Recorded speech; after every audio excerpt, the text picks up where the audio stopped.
Pozdravljeni. Sodobna družba se nekako razume kot skupnost enakopravnih ljudi. Vsaj na ravni pravnih normativov naj bi to seveda veljalo, praksa pa je pogosto drugačna. Tudi danes, še bolj pa je bilo seveda to značilno v preteklosti, je položaj posameznika v družbi določalo veliko kriterijev. Sogovornicami Ireno Selišnik, Ano Cergol, Paradiž in Majo Vehar se bom pogovarjal o različnih vidikih ženskega položaja pri nas v preteklosti. Pogovarjam se Bojan Balkovec.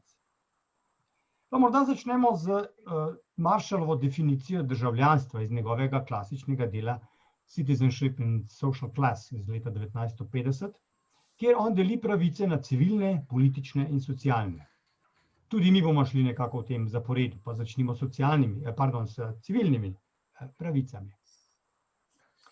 Civilne pravice včasih definiramo tudi kot osebne pravice. To so denimo pravica do osebne svobode, svobodo govora, misli, veroizpovedi, pravica do osebne lastnine, pravica do pravno veljavnih pogodb, pravica do pravne obrambe pravic.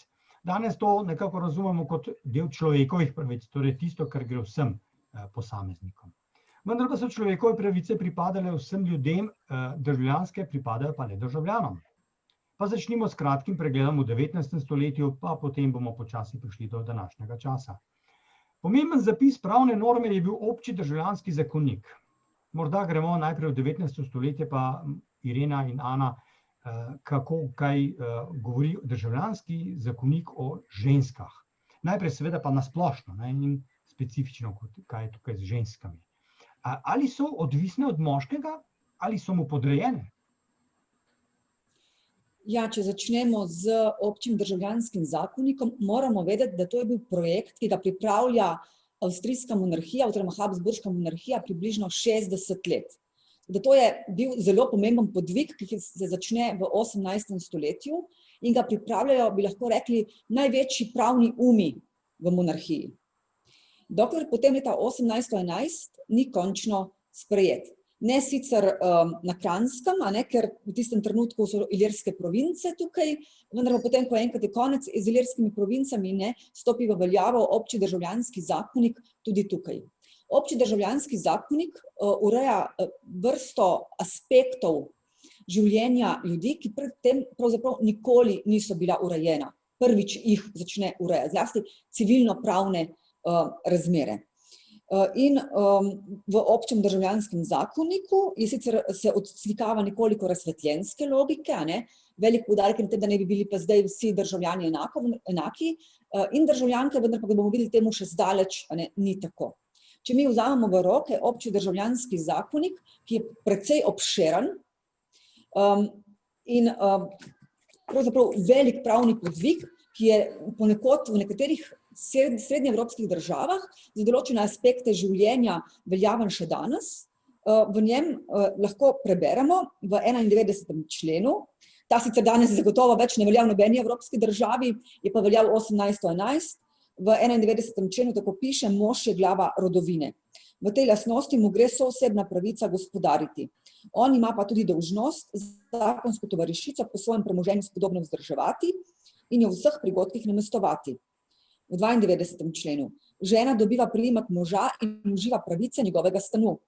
Ona je dolžna iti za možem v njegovo stanovališče, v gospodarstvu in pri dobivanju pomoči mu pripomagati in njegove naredbe, kolikor domači red terja, izpolnjevati in skrbeti, da jih tudi drugi izpolnjujejo. Skratka, položaj ženske je v tem občem državljanskem zakoniku približno jasen. Zakonska soproga sledi svojemu možu.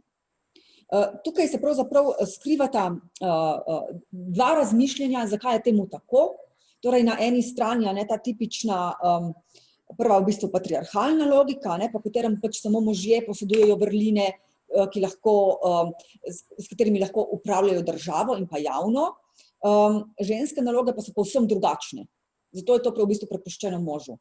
Sledi pa v bistvu potem še druga razsvetljenska logika, po katerem zakonska žena, ko vstopi v zakon, sklene z možem pogodbo, po kateri jo bo ta zastopal. Torej, če sta prej dva neodvisna državljana, državljanka zdaj preda svojo neodvisnost v roke možu in ta potem z njo in ta potem jo vodi.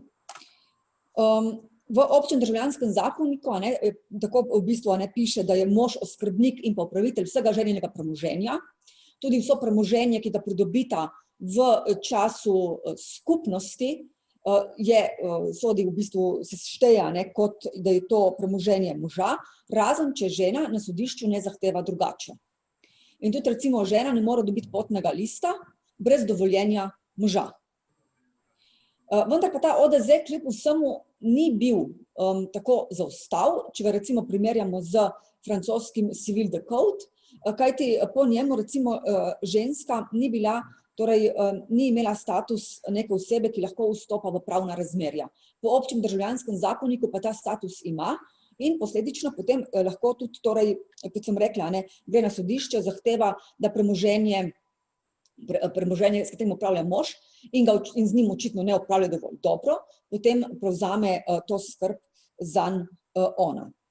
Ženska je lahko tudi skrbnica mladoletne osebe in pa lastnine po smrti moža. In pa recimo po smrti moža lahko tudi po obrtnem zakonu sme z obrtjo nemoteno nadaljevati. Zanimivo je recimo tudi to, da nekateri bodo začeli ta obči državljanski zakonik, ki pravzaprav možu daje te vodstvene pravice, izkoriščati. Tako kot v bistvu v vsakem času, tudi v 19. stoletju, ljudje najdejo luknje v zakonu, ki jim gredo potem njim v prid.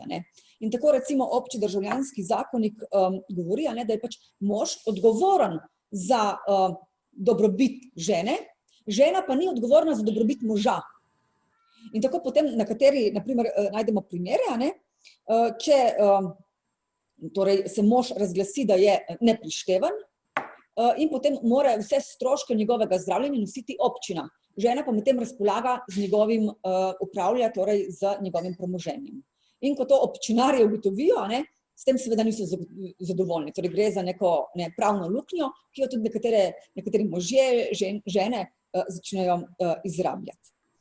Hkrati recimo tukaj lahko rečemo, da po občem državljanskem zakoniku recimo ločitev ni možna, možno je v bistvu samo ločeno življenje od postelje in mize, namreč obči državljanski zakonik za vsako versko skupnost ureja torej v skladu z verskimi načeli življenje v zakonski zvezi in ker po rimokatoliški zvezi veri torej ni možna ločitev, se tudi katoličana ne morata ločiti. Medtem ko pa recimo v judovski skupnosti pa je taka ločitev mogoča.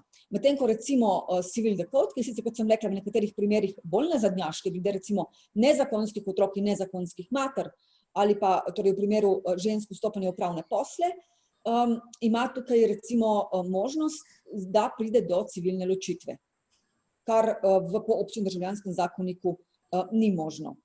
Mogoče dodam še to, da tudi žena dobi državljansko pravico po svojem možu, prav tako domovinsko pravico. Torej, kot sem že, torej, če omenimo, državljanstvo je po občem državljanskem zakoniku možno torej po krvi, z rojstvom, z naturalizacijo, torej če 10 let živiš v istem kraju, in pa v primeru žene torej s tem, ko se recimo poroči, če gre tukaj za torej državljanko tuje države, potem, ko se poroči z avstrijskim državljanom, avtomatično dobi to državljansko pravico. Torej, žena, kot sem rekla, pridobi državljanstvo in domovinsko pravico s poroko moža, hčere to avtomatično dedujejo po svojem očetu, vendar pa se tudi ta zakonodaja lahko izkaže za problematično. Namreč v primeru, kadar se recimo mož izseli, je po občem državljanskem zakoniku možno, da mu državljanstvo ugasne. In potem recimo, če se mož odseli v Združene države Amerike in tam veselo živi 15 let, mu državljanstvo v monarhiji ugasne, s tem pa se v bistvu zgodi problem žensk, zakonskih žena, ki so ostale za njim v monarhiji. Kajti tudi one izgubijo državljanstvo skupaj z otroci. In to je v bistvu velik problem.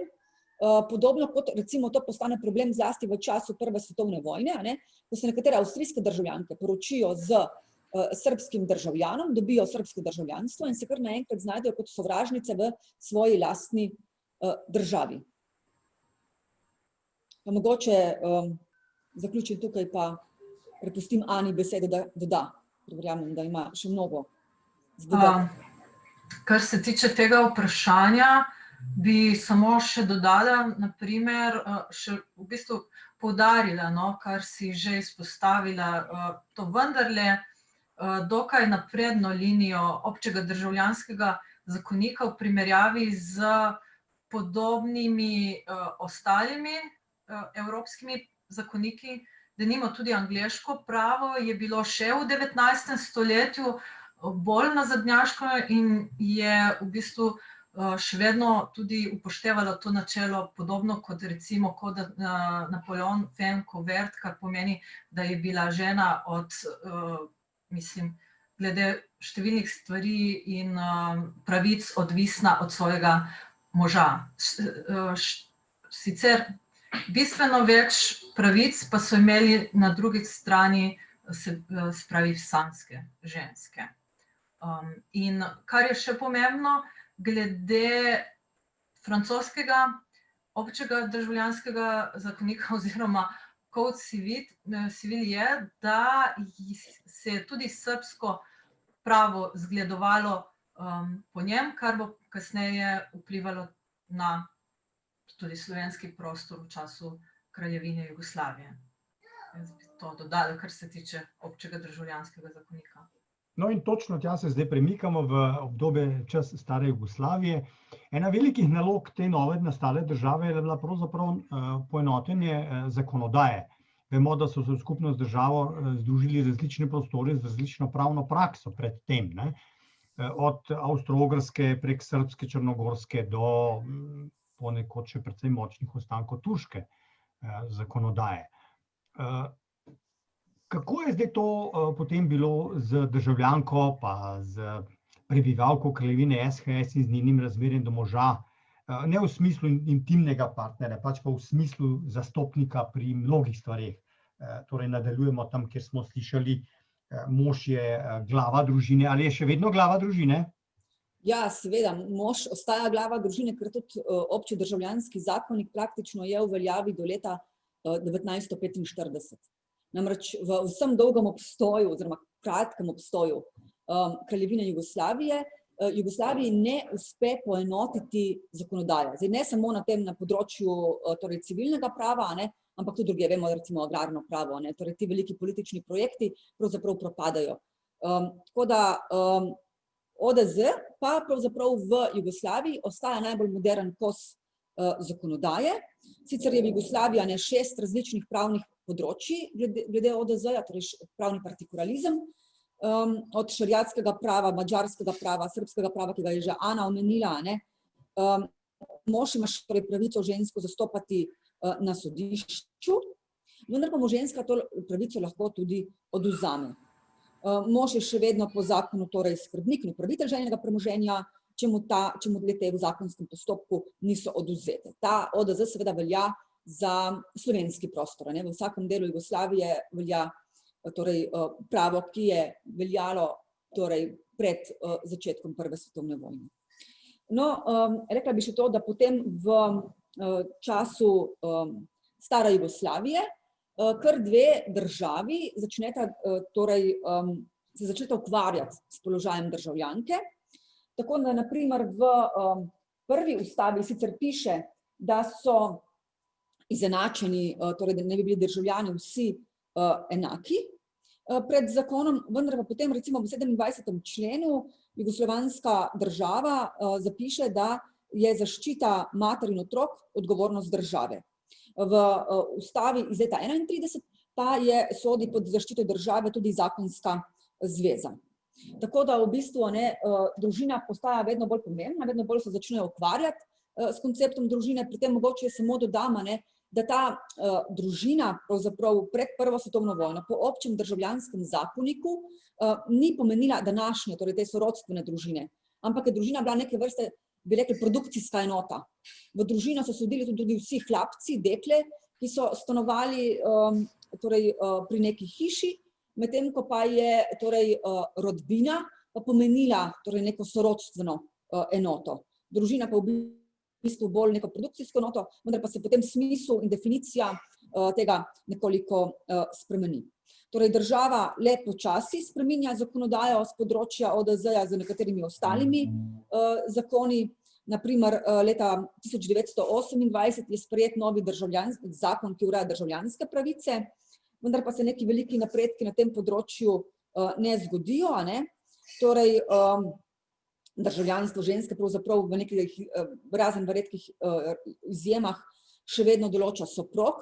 Tako imamo v medvojnem obdobju kar nekaj primerov žensk, ki pravzaprav so ostale vdove po možu vojaku in imajo zato recimo češko državljanstvo, čeprav so rojene na Kranjskem, tudi recimo mož lahko rojen na Kranjskem, vendar pa te domovinske pravice ni uredil.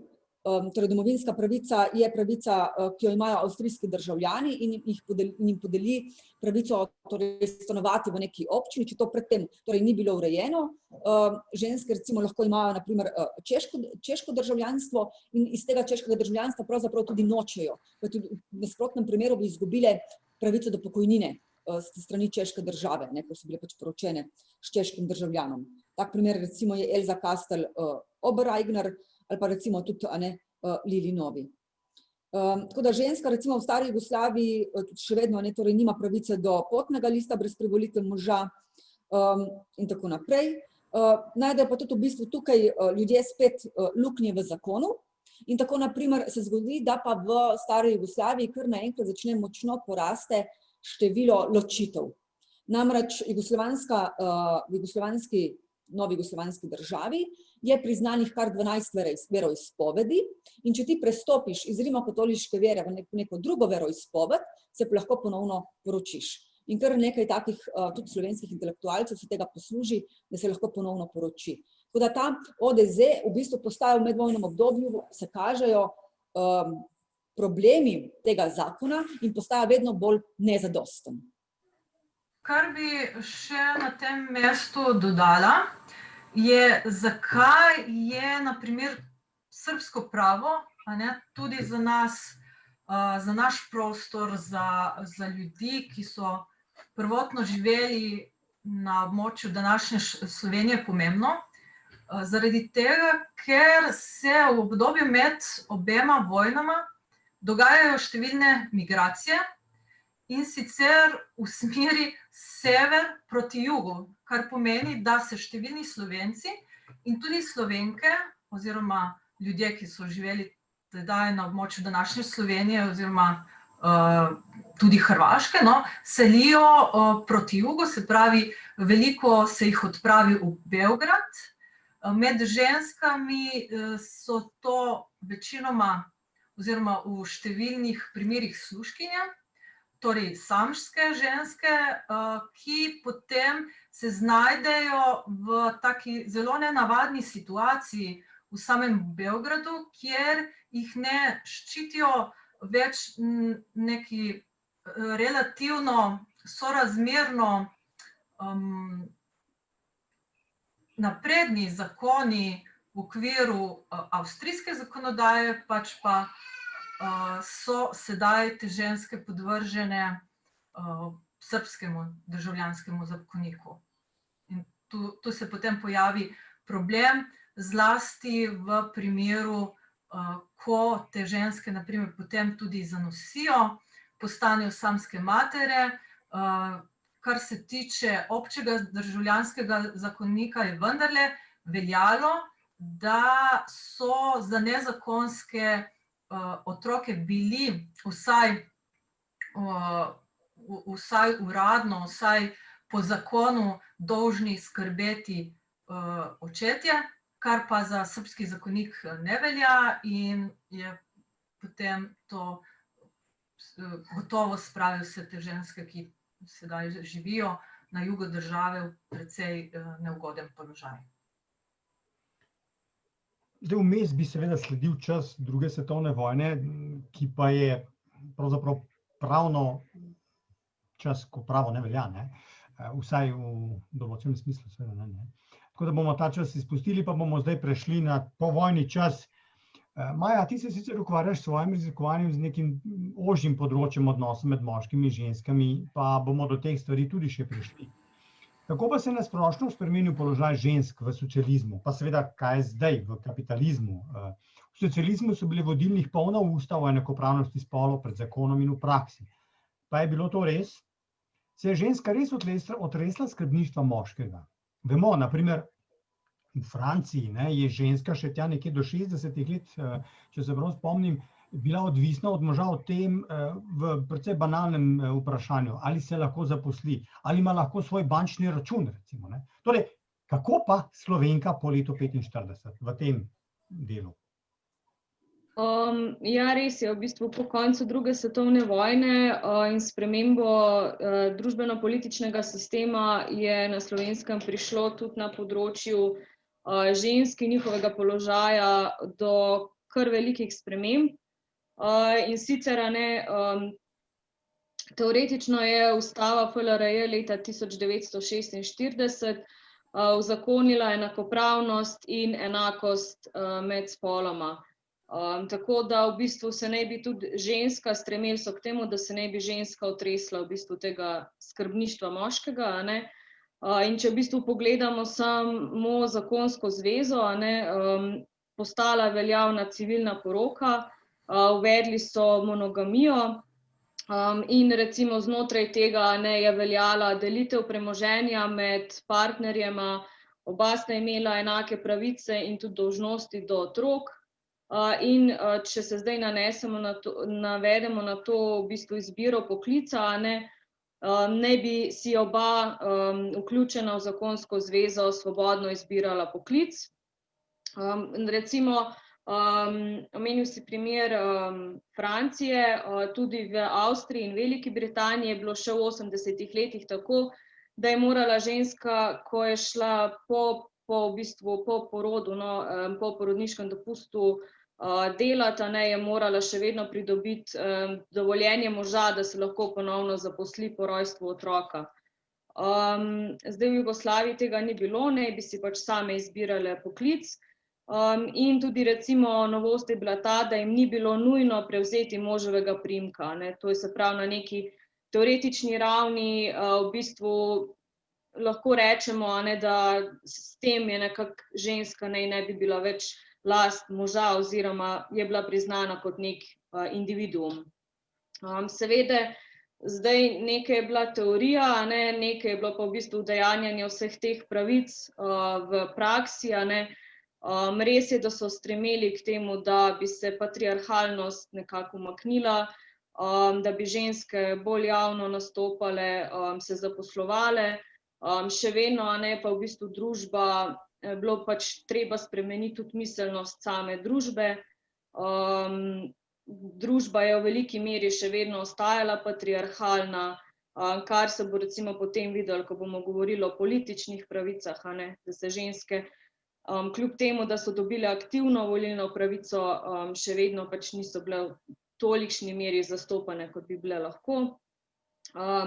In tudi recimo, če gremo čisto na zasebno življenje, še vedno recimo je bilo nekako stigmatizirano, da moški pač pomagajo v gospodinjstvu, ali pa da recimo pač javno opravljajo neko skrb za otroka. O tem je več Nina Vodopivec pisala v svojih delih.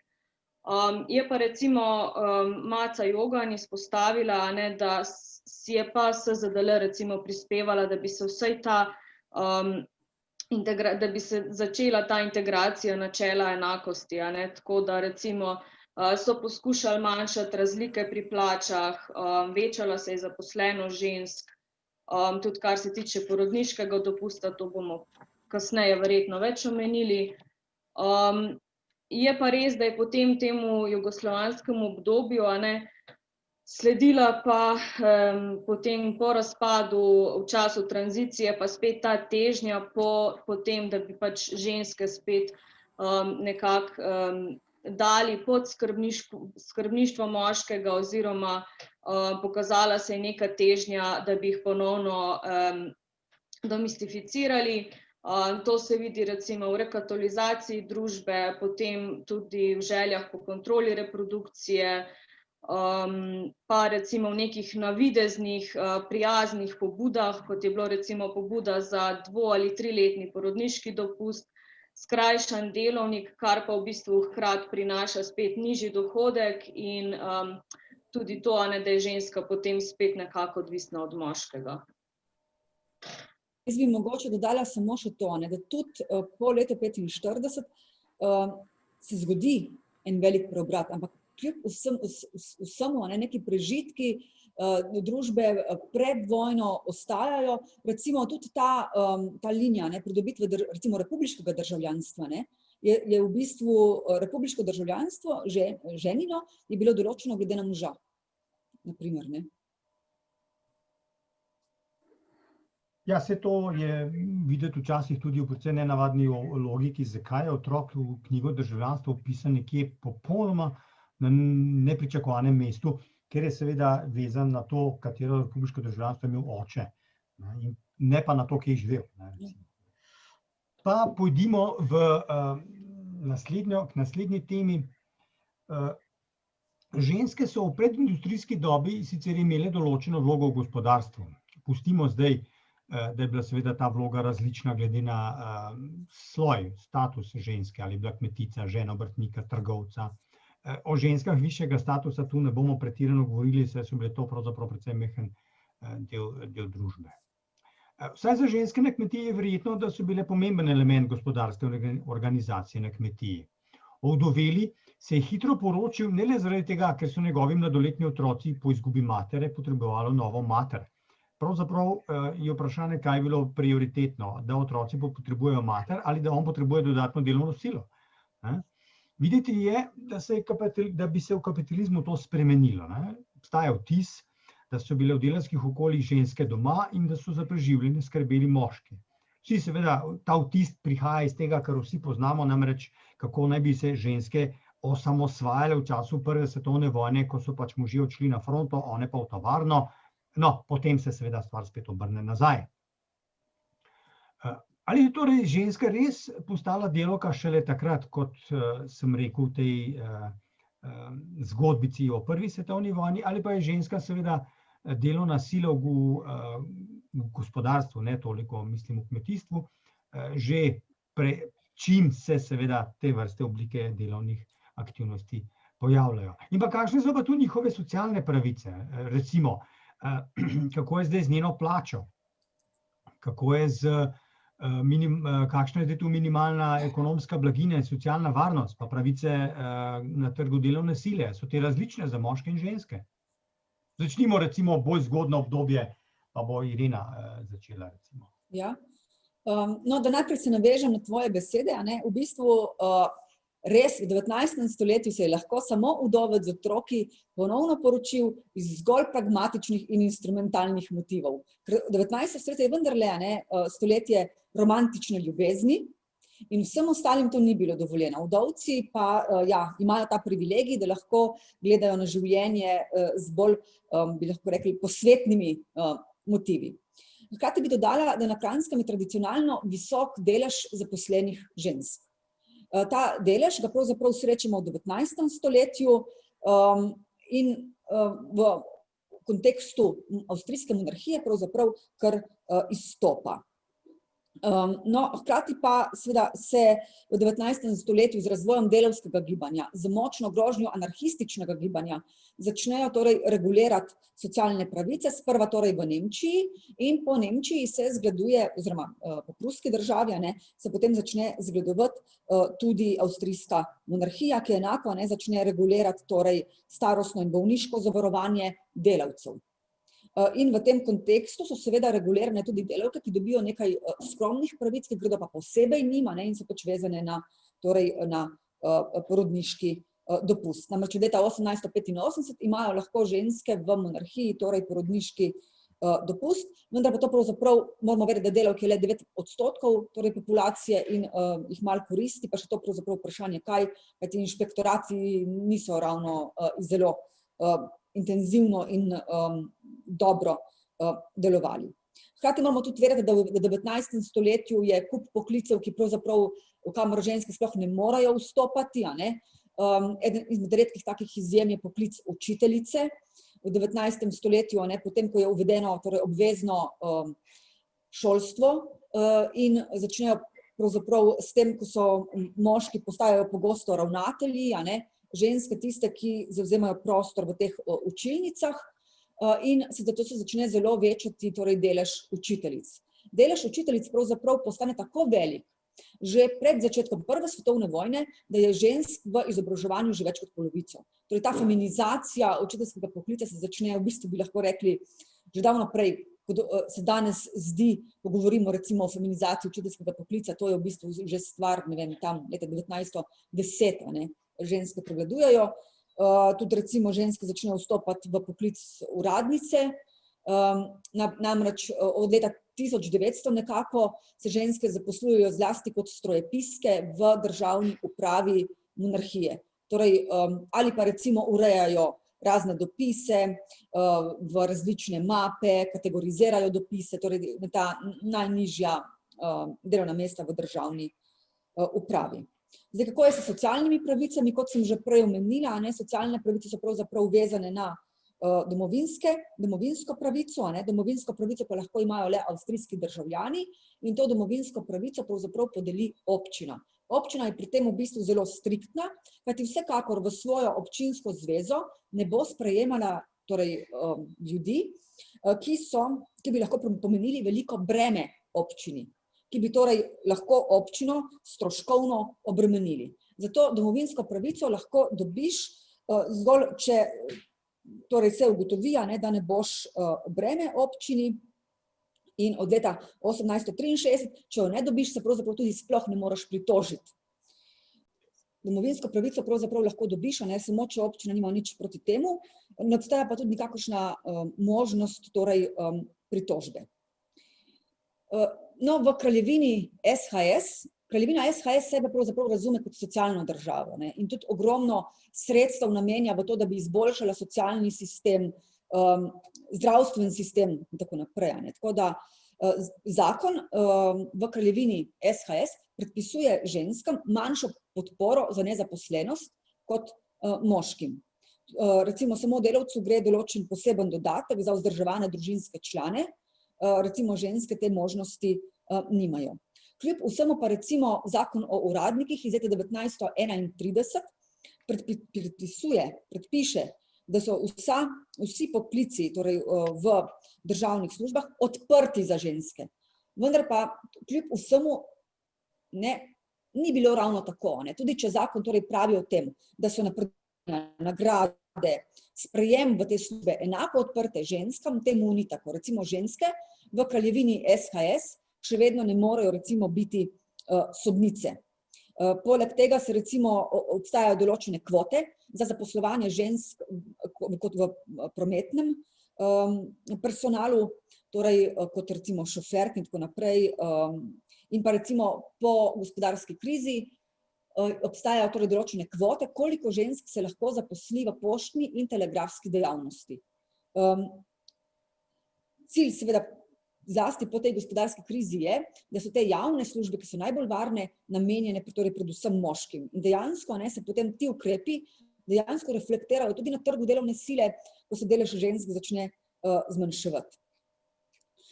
Poleg tega v zasebnih službah recimo zakonodaja predpisuje, da je popolna enakopravnost ženske z moškim v delovnem času, odpustu, odpravnini, vdova po obrtnem zakonu lahko nadaljuje obrt, po trgovskem zakoniku je žena izenačena z možem. Za izvrševanje trgovskih poslov pa vseeno potrebuje torej dovoljenje moža. Zanimivo je recimo tudi, da so ženske v minimalni mezdi, namreč posebna uredba v kraljevini SHS oziroma kraljevini Jugoslaviji določa minimalno mezdo, so ženske izenačene z moškimi. Vendarle pa torej ženske organizacije vidijo številne priložnosti, da se ta položaj izboljša, ker se zlasti zakonodaja pravi nekaj, v praksi pa velja povsem drugo. Tako na primer feministična aliansa Jugoslavije, ki je del mednarodne alianse za žensko volilno pravico, torej to je v bistvu najbolj napredna mednarodna organizacija, predvsem bolj napredna od Mednarodne ženske zveze, primarni cilj je sicer volilna pravica žensk, ima pa tudi druge radikalne feministične zahteve. Je ustanovljena 1923. leta tudi v Ljubljani, pravzaprav v Ljubljani za celotno Jugoslavijo. Kasneje pa feministična aliansa postane organizirana iz ženskih pokretov, iz posameznih torej delov Jugoslavije. In tudi v slovenskem delu se ustanovi ženski pokret za Ljubljano. Recimo, zanimivo je, da ta ustanovitev bi pravzaprav mogla biti v dvorani univerze, vendar pa Ušeničnik tega dovoljenja ne da, tako da potem je ustanovljena torej v dvorani Kazine. No, ta program, ki poleg jasno volilne pravice žensk, zahteva torej še popolno enakopravnost in enakovrednost z moškim v vsem oziru, zahteva recimo, da se prizna poklic gospodinje kot produktiven poklic, v zvezi s tem se pojavi zahteva po materinski penziji, torej vsaka ženska, ki je gospodinja, naj bi država dala določeno bi lahko v tem smislu, ker opravlja tako pomembno v državi, torej skrbi za otroke, družino. Potem recimo zahteva ženski pokret ekonomsko neodvisnost poročene ženske, da se prizna oblast staršev nad otroci, ne le očetovo, da se zaščiti družinsko življenje, da se spremeni dedno pravo v prilog pri poročeni in neporočeni ženi, da se uvede splošno zavarovanje mater, absolutno prepoved nočnega dela za žene, enaka plača za enako delo, to je pravzaprav še današnja zahteva, ženske obrtne nadzornice, da se uredi šolstvo za deklice na ta način, da imajo možnost gojiti in poglobiti svoje posebne možnosti in da se uvede popolna svoboda za napredovanje žena v poklicu, ki ga izvršujejo. Tako da teh zahtev so torej kar precej, bi lahko rekli, napredni. Imela si učiteljice, da pa feminizacijo poklica. Kako pa, če se je učiteljica poročila, je lahko ostala v službi? Tukaj pa zakonodaja prepuščala vsaki posamezni deželi, da se odloči, kako naprej. In v tem oziru, denimo Kranjska, je bil veljaven celibat, torej če se učiteljica poroči, mora zapustiti učiteljski poklic, edina izjema pa je, če se poroči z učiteljem. V tem primeru naj bi pa njegova učiteljska plača bila že tako borna, da naj ne bi zadostovala za preživljanje, potem pa se ne pač dovoli, da ostane še vedno v učiteljskem poklicu. Kranjska vrata so priznali, da so učitelje slabo plačevali, na nek način. Na nek način, ja. No, pa še nekaj logika zadaj. Še eno o skrbništvu, eno vprašanje še o, tam si rekla, da Avstrijci niso predvideli, da bi ženska imela neke vrste del dohodka za vzdrževanje družinskih članov. A je bilo to razumeti, da seveda, če je ženska, je itak samska, je brez otrok, torej nima koga vzdrževati? Tukaj gre za ta klasični draginjski dodatek, in to je potem tudi v Kraljevini Jugoslaviji bilo enako.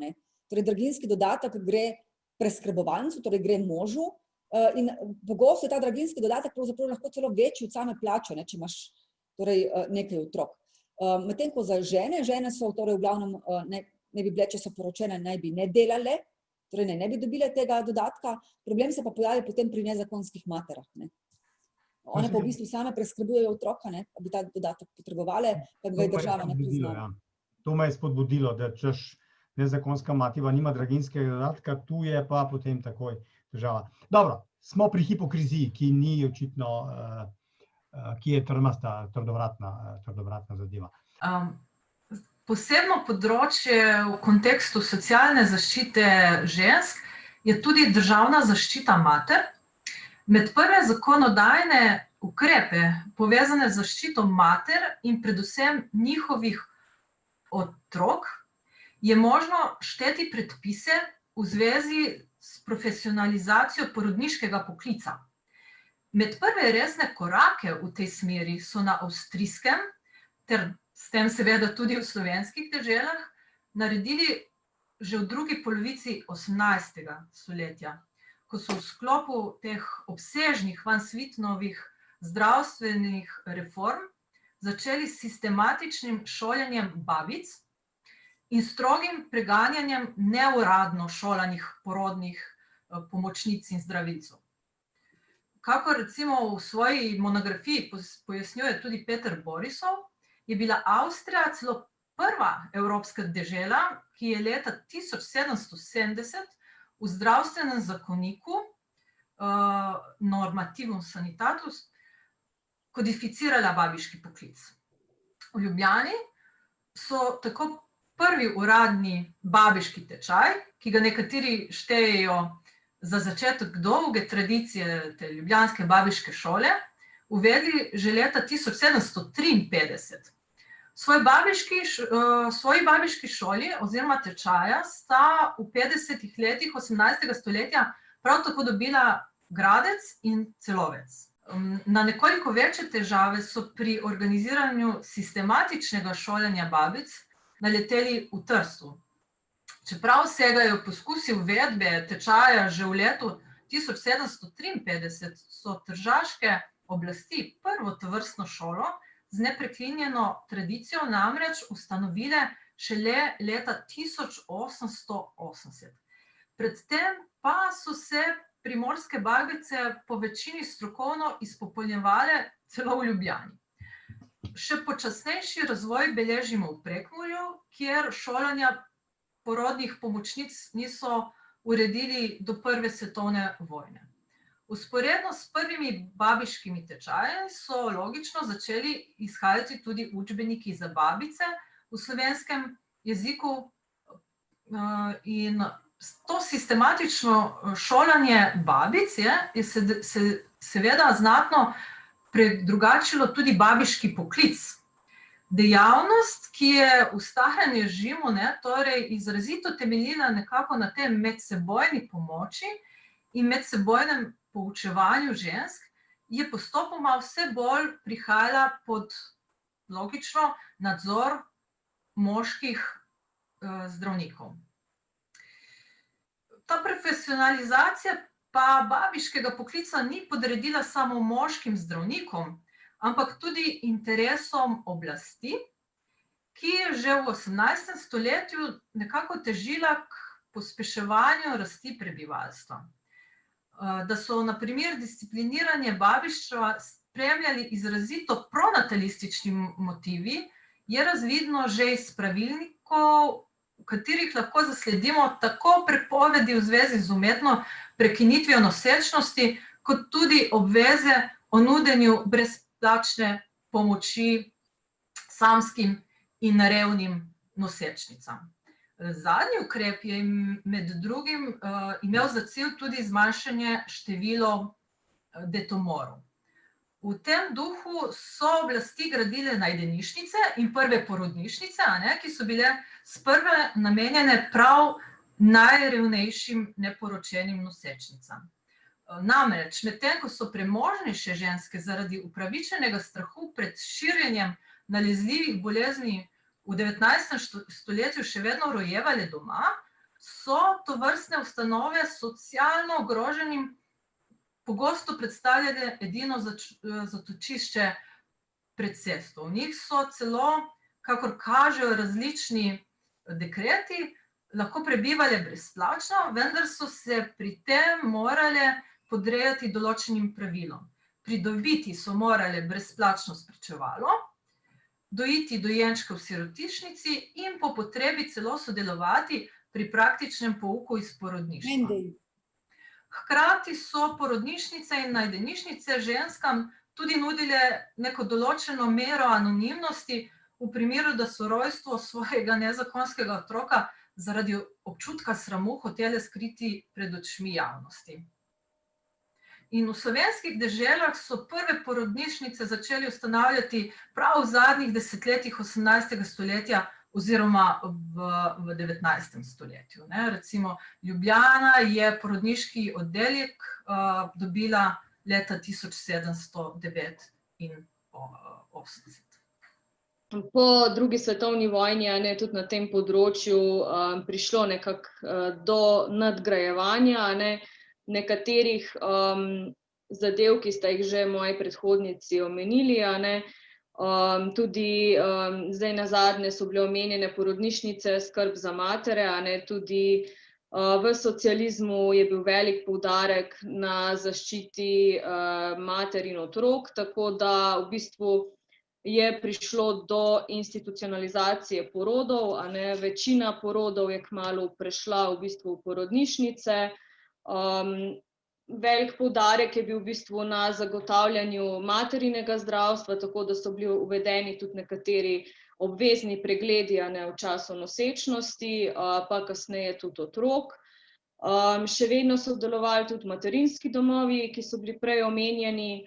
Drugače pa na splošno so večinoma te socialne pravice temeljile na zaposlenosti.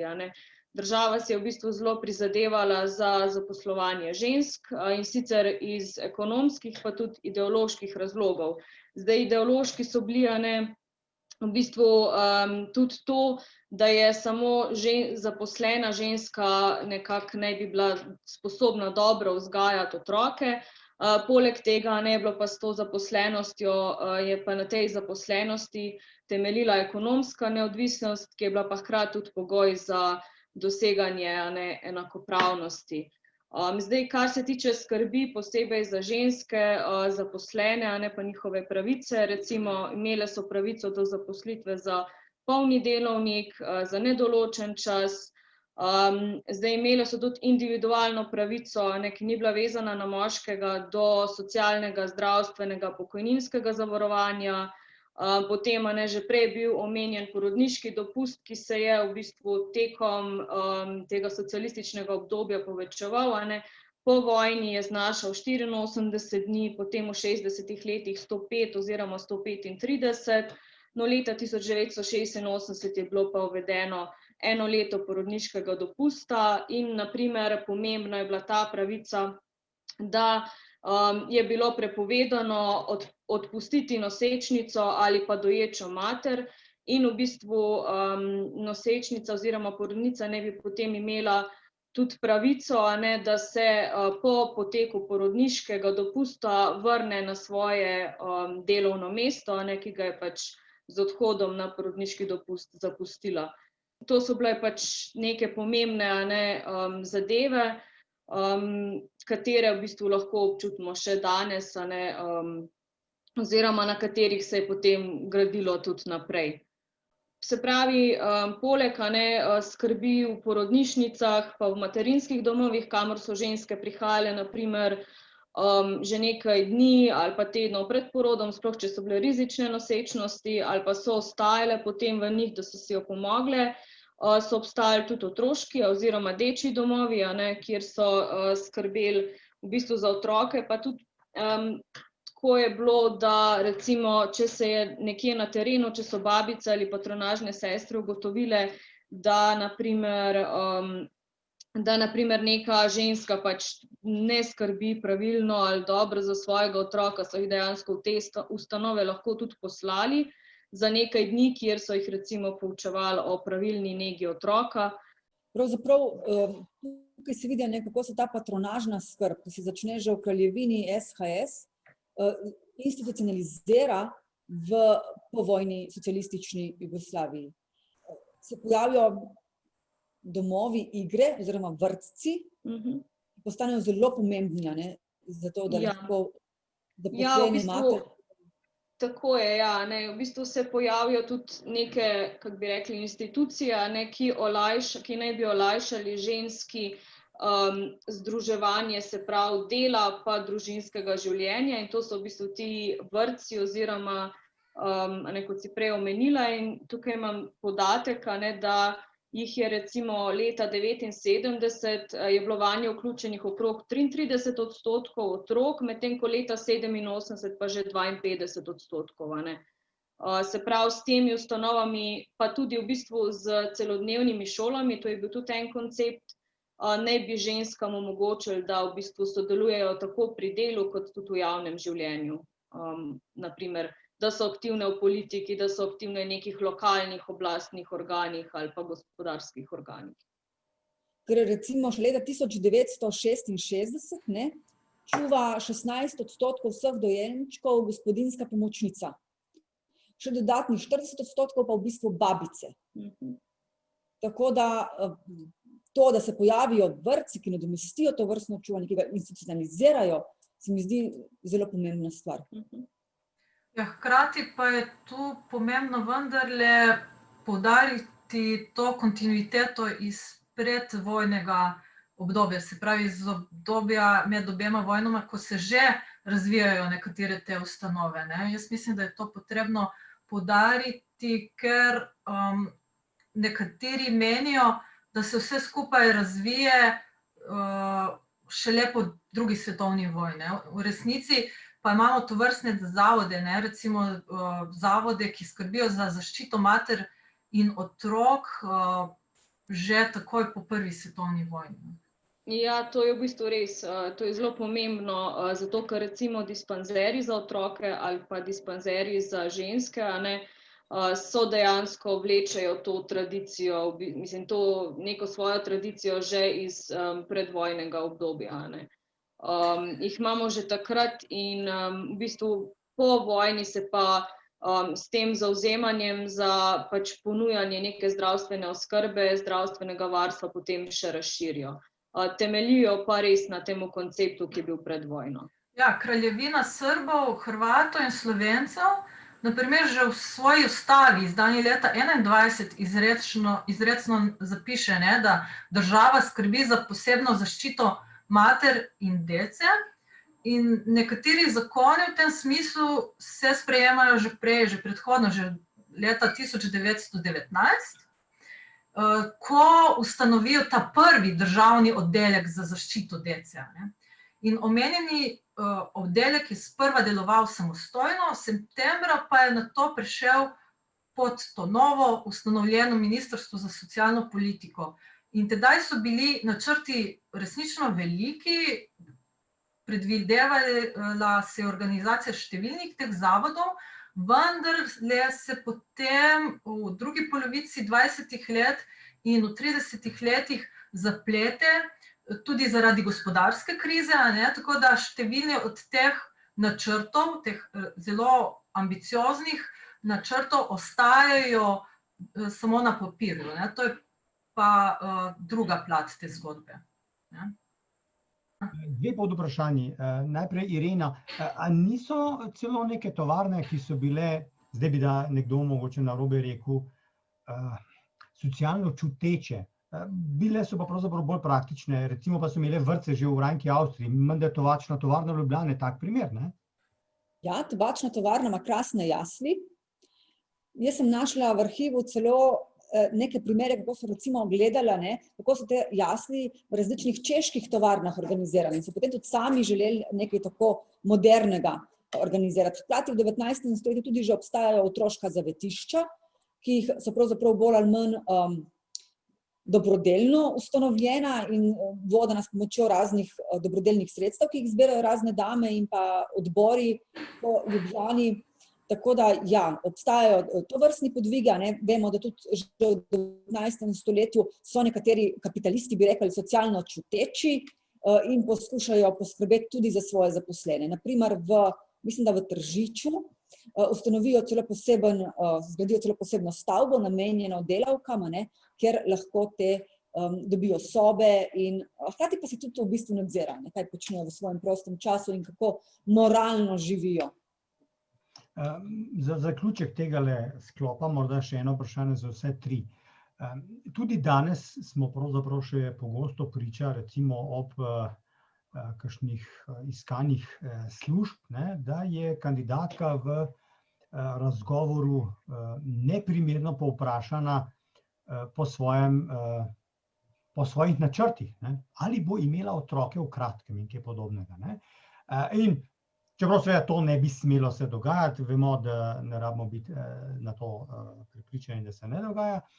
Ali so takšne stvari se pojavljale tudi že v preteklosti, torej da pravzaprav nismo tu nič napredovali, ampak se še zmeraj ženske šikanira na kandidaturi za delovno mesto, glede na to, ali je že mati, ali bo, kdaj bo naslednjič mati ali kaj podobnega? Zagotovo bi lahko rekli, da je bil velik pritisk na ženske, ki postanejo matere, da službe zapustijo. Recimo v javni upravi, mislim Zano, ko smo gledali primere uradnic, lahko zagotovo to potrdimo.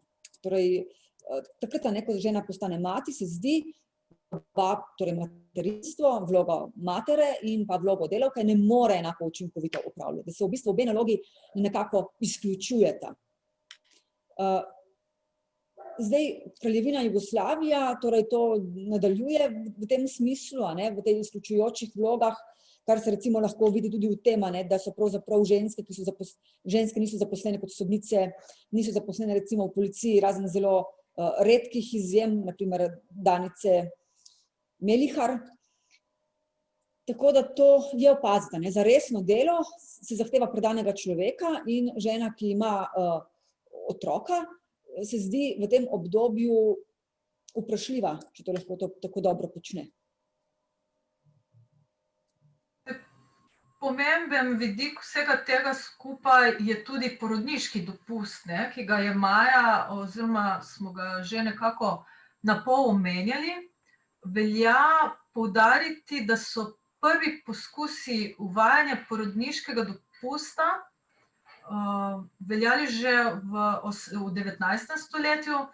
Prve države, ki so začele uvajati porodniški dopust, so bile recimo Nemčija, Švica in kasneje tudi Avstrija, vendar se je pojavil problem zato, ker ta porodniški dopust na začetku teh prvih letih tovrstne zakonodaje ni bil plačen. In šele kasneje, ko potem uveljavijo tudi to splošno zdravstveno, nezgodno zavarovanje in tako dalje, uvedejo tudi nek, recimo mu skromno plačan porodniški dopust. Vendar je številne gospodarske panoge ta zakonodaja jasno izključevala. Recimo sploh hišne pomočnice niso imele jasno še v 19. stoletju pravice do porodniškega dopusta. So pa predstavljale velik segment ženske delovne sile, če ne največji v tistem obdobju. Še eno vprašanje sem se ga spomnil, pa prej sem bil malo v dilemi, a ga zdaj postavimo tukaj ali potem pri reprodukcijskih vprašanjih, pa ga bomo vseeno tukaj, ker gre za civilno pa socialno sfero. V času, na ta vprašanja smo naleteli, recimo, to smo videli mi, ko smo čisto neke druge zadeve delali, en drug raziskovalni projekt, in mi je tam en gospod potem pokazal en dokument, namreč njegov oče je umrl, njegov ded je umrl na Rabu, v taborišču.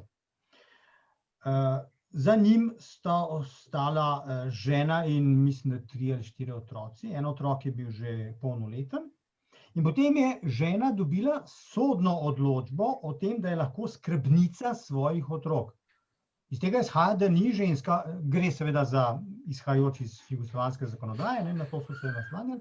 Torej, gre očitno za to, da ženska je morala imeti sodno dokazilo, da je lahko skrbnica lastnih otrok, kar je malo čudno za slišati, ampak tako očitno je bilo.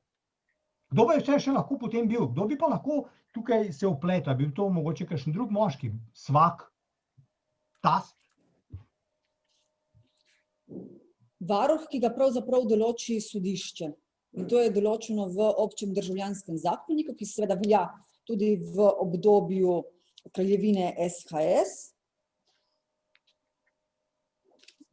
Vem pa, da so v bistvu pravzaprav tik pred koncem monarhije bili sprejeti nekatere določbe, ki so izboljšale položaj zlasti mater na tem področju, tako da so te pravzaprav lahko potem lažje dobile varuštvo kot predtem.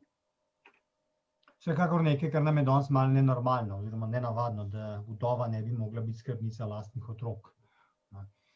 V Ranki Avstro-Ogrski, pa tudi še kasneje se je za žensko uporabljalo nekakšna oznaka, da za njih velja tako imenovan 3K princip. Kinder, Kirche und Küche, kar bi poslovenili pod otroci, cerkev in kuhinja. Torej za žensko so ta področja tista, ki so bistvena za njeno življenje in delo v družbi. V zadnjem delu pogovora se bomo tako osredotočali, recimo, oziroma v naslednjem delu, recimo raje, na ta vidik ženskega položaja. Še vedno se občasno recimo pojavljajo čudaki, ki resno trdijo, da je naloga ženske le rojevanje otrok in skrb za njihovo vzgojo. Dobro, včasih potem dodaja, da je to tudi naloga ali pa stvar očeta ali pa celo države. Nekaj starejših se bo spomnilo zagotovo ostrih razprav o pripravljanju slovenske ustave. No, ravno v teh dneh je zdaj minilo 29 let od njenega sprejema. Ostre razprave v zvezi z pravico do splava in njenem vpisu v ustavo, kar nekateri še vedno postavljajo pod, oziroma znova postavljajo pod vprašaj. Poskušamo zdaj odgovoriti na nekaj vprašanj, kar v paketu bi rekli, ne.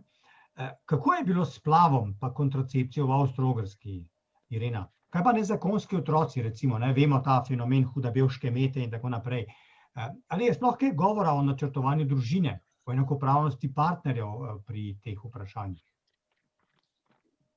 Jaz sem tukaj to bolj omenila, pa mislim, da bo Ana potem s številnimi zakoni dopolnila. Torej, v monarhiji seveda je splav absolutno prepovedan. S tem, da bolj, ko gremo proti koncu, torej proti začetku Prve svetovne vojne, bolj liberalna zakonodaja v tem smislu postaja. Enako je prepovedana torej tudi kakršnakoli kontracepcija in pa reklame za kontracepcijo. Vendarle pa mi recimo to lahko najdemo tudi v slovenskih časopisih, a ne. Ta prikrita reklama se torej vseeno dogaja. Torej v Avstro-Ogrski monarhiji lahko najdemo v uradnih listih številne odloke, ki prepovedujejo različna kontracepcijska sredstva. Med njimi recimo lahko najdemo prepoved materničnih vložkov. Se pa vseeno torej najde tudi različne reklame za nakup kondomov, tudi recimo v slovenskem narodu, vendar pa je ta reklama močno prikrita. Tisti, ki so posvečeni, ki pa imajo ta problem, pa seveda to reklamo lahko razberajo in ugotovijo, zakaj se gre, ter naročijo te prezervative po pošti. Kar se tiče reproduktivnih pravic, ne, so pa poznali načelo o naknadni oživitvi zarodka. Namreč, to je zelo zanimivo. Še Aristotel je verjel, da moški zarodek oživi šele 40 dni po spočetju, ženski pa celo 80. In tako je tudi evropska zakonodaja bistveno blažje kaznovala zgodnje splave, težje pa potem tiste pozneje v nosečnosti. Vendar se to prav tekom 19. stoletja spremeni. Načelo o razlikovanju med zgodnjimi in poznejšimi splavi nekako izgine iz evropskih zakonikov. Zakaj se to spremeni, ne? Zakaj to načelo o razlikovanju izgine iz evropskih zakonikov? Razlogov je več. Prvič, spremeni se cerkvena doktrina. Morda bo presenetilo, a neomajno in dokončno držo glede svetosti človeškega življenja od dneva spočetja naznani šele papež Pij IX leta 1889. Drugič, znanost pokaže, da je v razvoju zarodka pač kontinuiteta. In tretjič, s padanjem rodnosti v drugi polovici 19. stoletja in v prvi polovici 20. stoletja, pa potem pač zlasti po prvi svetovni vojni, postajajo oblasti vse bolj nekako pronatalistično orientirane. Splav in kontracepcijo se obsoja, ker politika želi zavreti ta trend padanja rojstev. In to se odraža tudi v zakonodaji, ne. V 19. stoletju so evropski zakoniki, torej to načelo o naknadni oživitvi zarodka, začeli počasi opuščati. To velja tudi za avstrijski kazenski zakonik iz leta 1852, ki je na Slovenskem veljal do uvedbe jugoslovanskega kazenskega zakonika leta 1930. Avstrijski kazenski zakonik je kazni za splav določal v členih 145-48. Po teh so žensko, ki je splavila, in osebe, ki so ji pri tem pomagale, lahko obsodil kar na od 1 do 5 let zapora. In do 10 let zapora so lahko dosodili tistim osebam, ki so abortus povzročile brez vednosti ali privoljenja noseče ženske. Tudi po uvedbi jugoslovanskega zakonika leta 1930 se je splav še štel kot kaznivo dejanje. Kazni za ženske so se z njim sicer nekoliko omilile, predvsem pa je pomembno, da je bila uzakonjena medicinska indikacija. Strožje so začeli pa preganjati po drugi strani izvajalce abortusov. Do legalizacije abortusa je pa potem postopoma prišlo šele po drugi svetovni vojni, k čemur se še vrnemo. Zdaj, kar se tiče tega uradnega diskurza oblastnih institucij cerkve države v obdobju po letu 1918, kraljevina SHS je bila nasplošno spet torej pronatalistično usmerjena. Po padcu rodnosti med vojno je pač tako kot politike številnih drugih evropskih držav, tudi jugoslovanske, skrbelo, kam vse to pelje. In zanimivo, da so takoj po vojni krožile tudi bizarne teorije zarote o tem, da se ženske ne bodo morale poročati zaradi pomanjkanja moških, ki naj bi jih pač preveč pomrlo v vojni. Nekatere pa naj bi tudi ostale v tistem času nekako samske po izbiri, ali pa so se odločale za manjše število otrok znotraj torej zakona.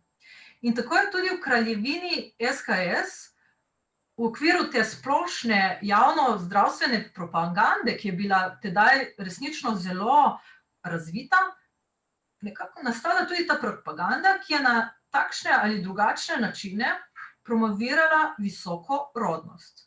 V tem kontekstu tudi obsojala tajne splave in celo igrani filmi so nastajali v tem smislu in tu lahko potem pokažemo, se spomnimo recimo na film Griješnice, ki je sicer menda nastal v okviru hrvaške produkcije, vendar so ga gotovo v tistem času, torej v obdobju med obema vojnama, predvajali tudi na Slovenskem. O čem pripoveduje ta igrani film?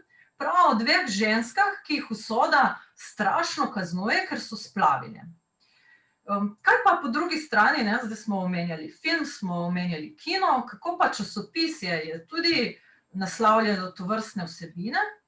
Sploh o zmanjševanju rodnosti in tajnem splavu in o tajnih splavih je pisalo kot o problemu tako imenovane bele kuge. Je pa sicer res, da je različno politično opredeljeno časopisje vendarle imelo različne predstave, kako bi se ta problem dalo rešiti. Katoliško časopisje je predlagalo še strožjo zakonodajo za splav. Liberalno in še zlasti socialistično usmerjen tisk pa bi problem tajnih in zato nevarnih splavov rešil z njegovo delno legalizacijo.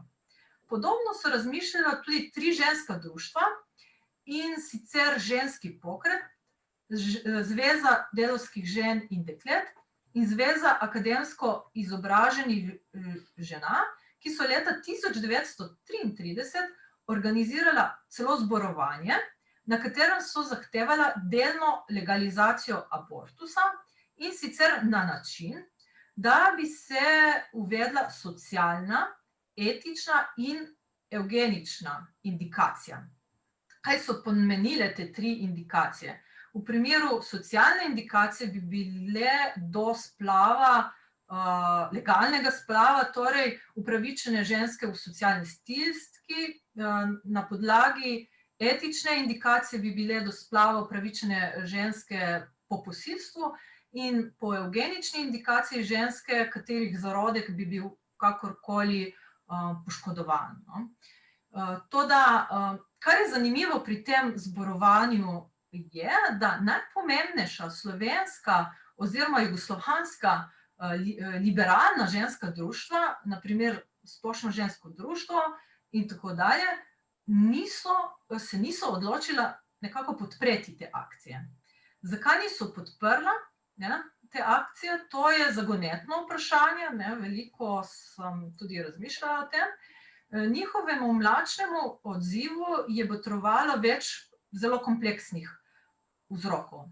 Zlasti ta vpetost v tedanjo spolno moralo, ki ženski skoraj da praktično ni priznavala spolnega nagona, ter potem takem tudi predpostavljala, da bi liberalizacija na tem področju koristila zgolj moškim in nekako omogočila, da bi še lažje spolno izkoriščali žensko. Na neodločenost slovenskih društev v zvezi z rodnostnim vprašanjem je vplival po drugi strani tudi strah pred odzivom predstavnikom oziroma predstavnic političnega katolicizma.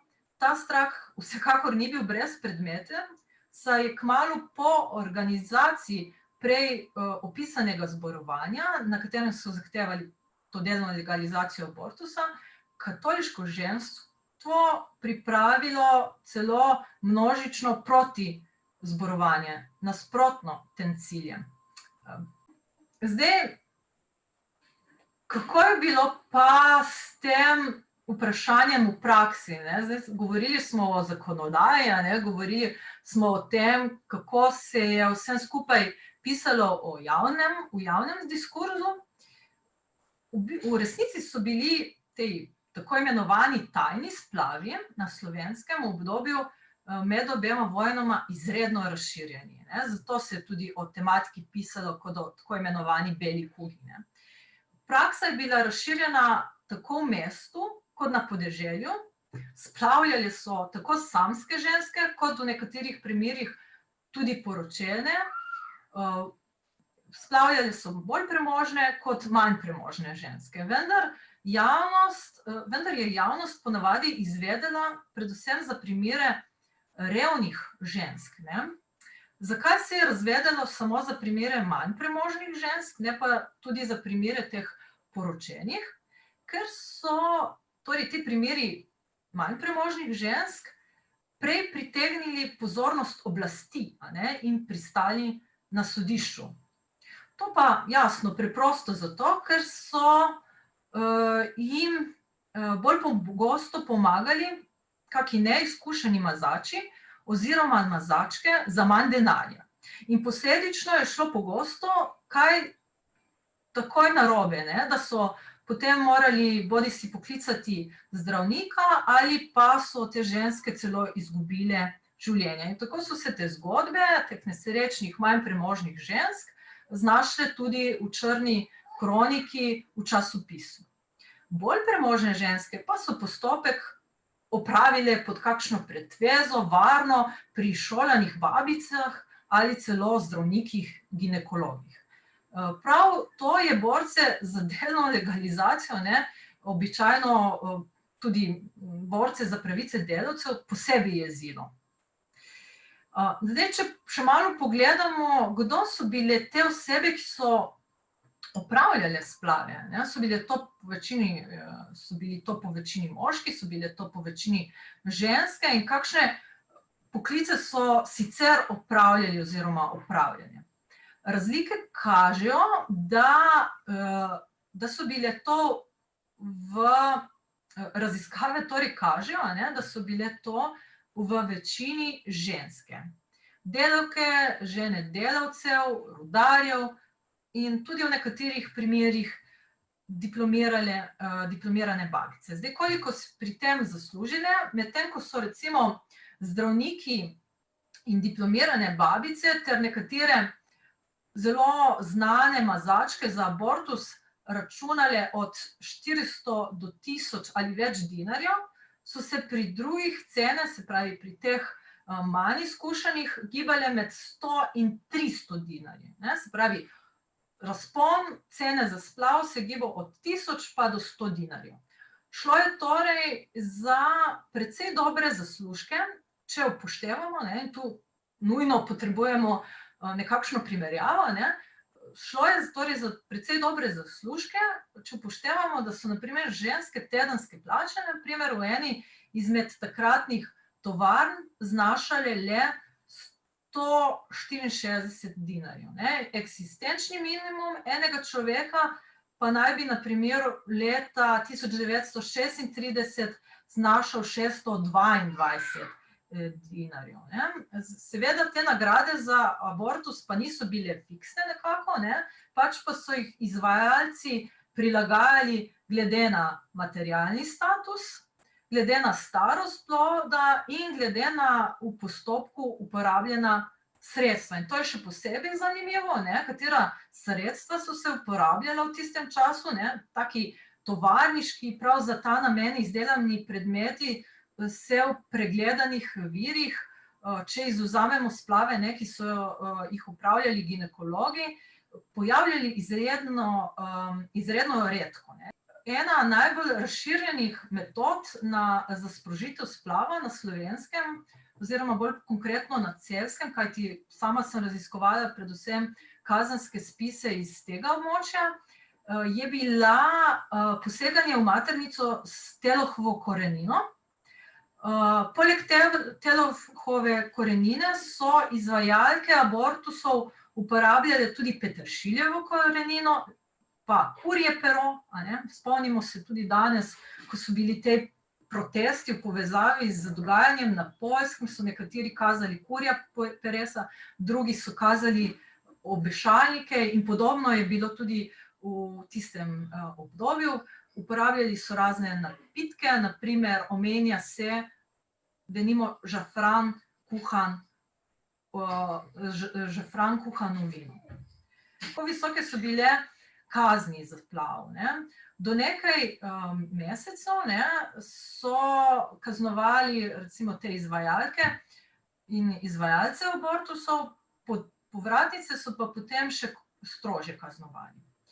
Nosečim ženskam so blažje sodili, tudi njihovim partnerjem.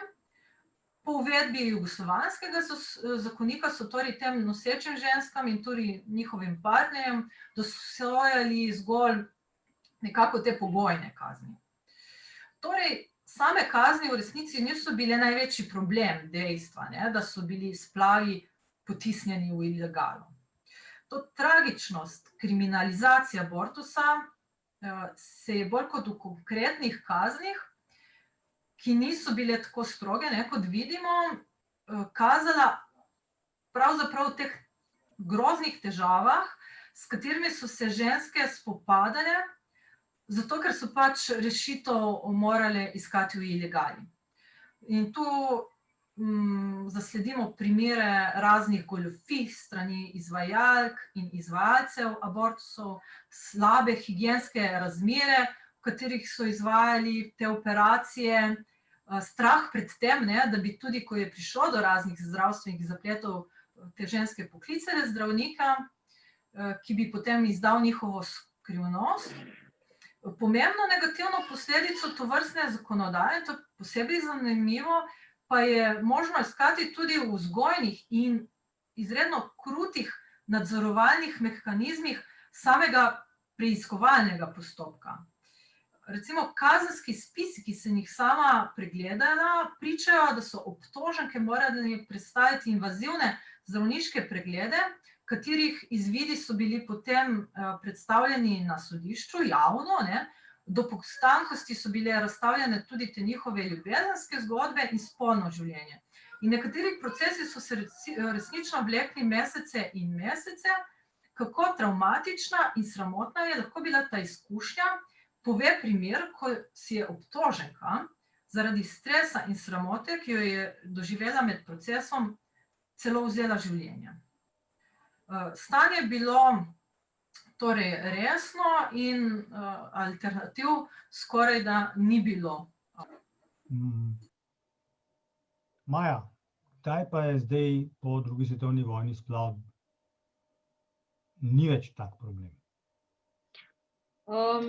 Ja, v bistvu po drugi svetovni vojni je prišlo kar do nekaterih sprememb, zakonodaje splava zdaj. Vse do začetka 50-ih let je veljalo enako, kot je predstavila Ana, se pravi, bile so kaznovane tako ženske kot sami izvajalci splava, potem je pa v bistvu v letih 51 in 52 prišlo do dveh zadev, in sicer spremembe kazenskega zakonika, zato ker so si, prva je bila ta sprememba kazenskega zakonika, ker so si v bistvu želeli da bi ženske, ki so se pač zatekale v ilegalne splave in so imele pač hude zdravstvene posledice, da ne bi imele tega strahu pred kaznovanjem, da bi prišle po zdravniško pomoč. Medtem ko je kaznovanje teh, ki so seveda splav izvedli ilegalno, še vedno ostalo. Poleg tega so se pa omilile oziroma dodale tudi indikacije. Sprva socialno-medicinska indikacija, in sicer ta, da naj bi bilo splav legalno mogoče narediti, če ga je komisija seveda odobrila. Tudi zato, če bi recimo v bistvu to, da bi ženska obdržala otroka, poslabšalo njeno socialno stanje, to pa kasneje tudi njeno zdravstveno stanje. Potem so pa v bistvu te spremembe še naprej dogajale. Leta 60 je bila uvedena socialna indikacija, v 70 letih je bil pa potem splav leta 74 legaliziran in je ga bilo mogoče izvesti oziroma ga zahtevati na željo ženske do 3. meseca nosečnosti in takrat tudi komisija ni več pač o njem odločala. Splav je v bistvu, ta legalizacija ne bila postopna, splav je v bistvu takrat ostajal še kar velik problem. Sicer s tem, da so ukinili kazni za ženske pa povečali nabor socialnih indikacij, seveda se je potem več žensk odločalo za to, da so pristopile k komisijam in pač da se je potem splav izvedel v zdravstvenih ustanovah. Kljub temu so še vedno imele posledice, poleg tega je splav v bistvu so ga v bistvu začeli predstavljati kot družbeni problem, ne samo zdravstveni, povzroča visoke stroške, zasedenost posteljnega fonda v bolnišnicah, tako da recimo v Ljubljani so na primer na porodniškem oddelku večkrat imeli kar po 2 osebi v eni postelji, zaradi tega, ker je bil fond tako zaseden posteljni. In v bistvu takrat je poleg te postopne legalizacije oblast začela razmišljati, da je treba narediti še kaj drugega, poleg tega, in so začeli potem glasneje razpravljati tudi o sami kontracepciji kot v bistvu glavni alternativi splava in o tudi spolni vzgoji. No, zdaj pa pravzaprav lahko tu nadaljujemo. Zdaj ta spolna vzgoja, to je zdaj stvar sodobnosti v javnem smislu. Ali je to zdaj že tudi še kakšna desetletja pred, recimo, sredino 20. stoletja? Ja, sodi pravzaprav že v 19. stoletje. Naprimer, Henrik Tuma se ukvarja s tem vprašanjem, socialisti, ki so v bistvu bolj svobodomiselni. Kajti mi vemo, da tista drobna rdeča brošurica ženinam in nevestam je bila takoj prepovedana, zaradi preveč, bi rekel, konkretnih nasvetov. Tako da nekaj sledi seveda lahko najdemo v 19. stoletju, mislim, da potem je to v kraljevini SHS oziroma stari Jugoslaviji se še dosti bolj in več o tem govorilo. Zdaj, kar je zanimivo za obdobje med obema vojnama, da so recimo ravno katoliški zdravniki z namenom, da bi se pač zmanjšal ta problem bele kuge oziroma tajnih splavov, začeli promovirati tako imenovano Knaus-Uginovo metodo, ki je bila nekakšna oblika periodične abstinence. Se pravi, da se pari vzdržijo spolnih odnosov v času, ko je ženska najbolj plodna. In ja, to je bila na nek način neka vrste spolna vzgoja, ki so jo zanimivo promovirali ravno katoliški zdravniki z namenom, da bi se potem manj žensk odločilo za druge oblike kontracepcije ali pač za splav. Kako pa po vojni imajo? Ja, v bistvu po vojni, kot sem že prej omenila, splav je bil kar hud problem in takrat so pa, se pravi, najprej sicer takoj po vojni kontracepcija seveda še ni bila ne dobro razvita oziroma težko dostopna, nezanesljiva v nekaterih primerih tudi v bistvu je bilo to nepoznavanje metod.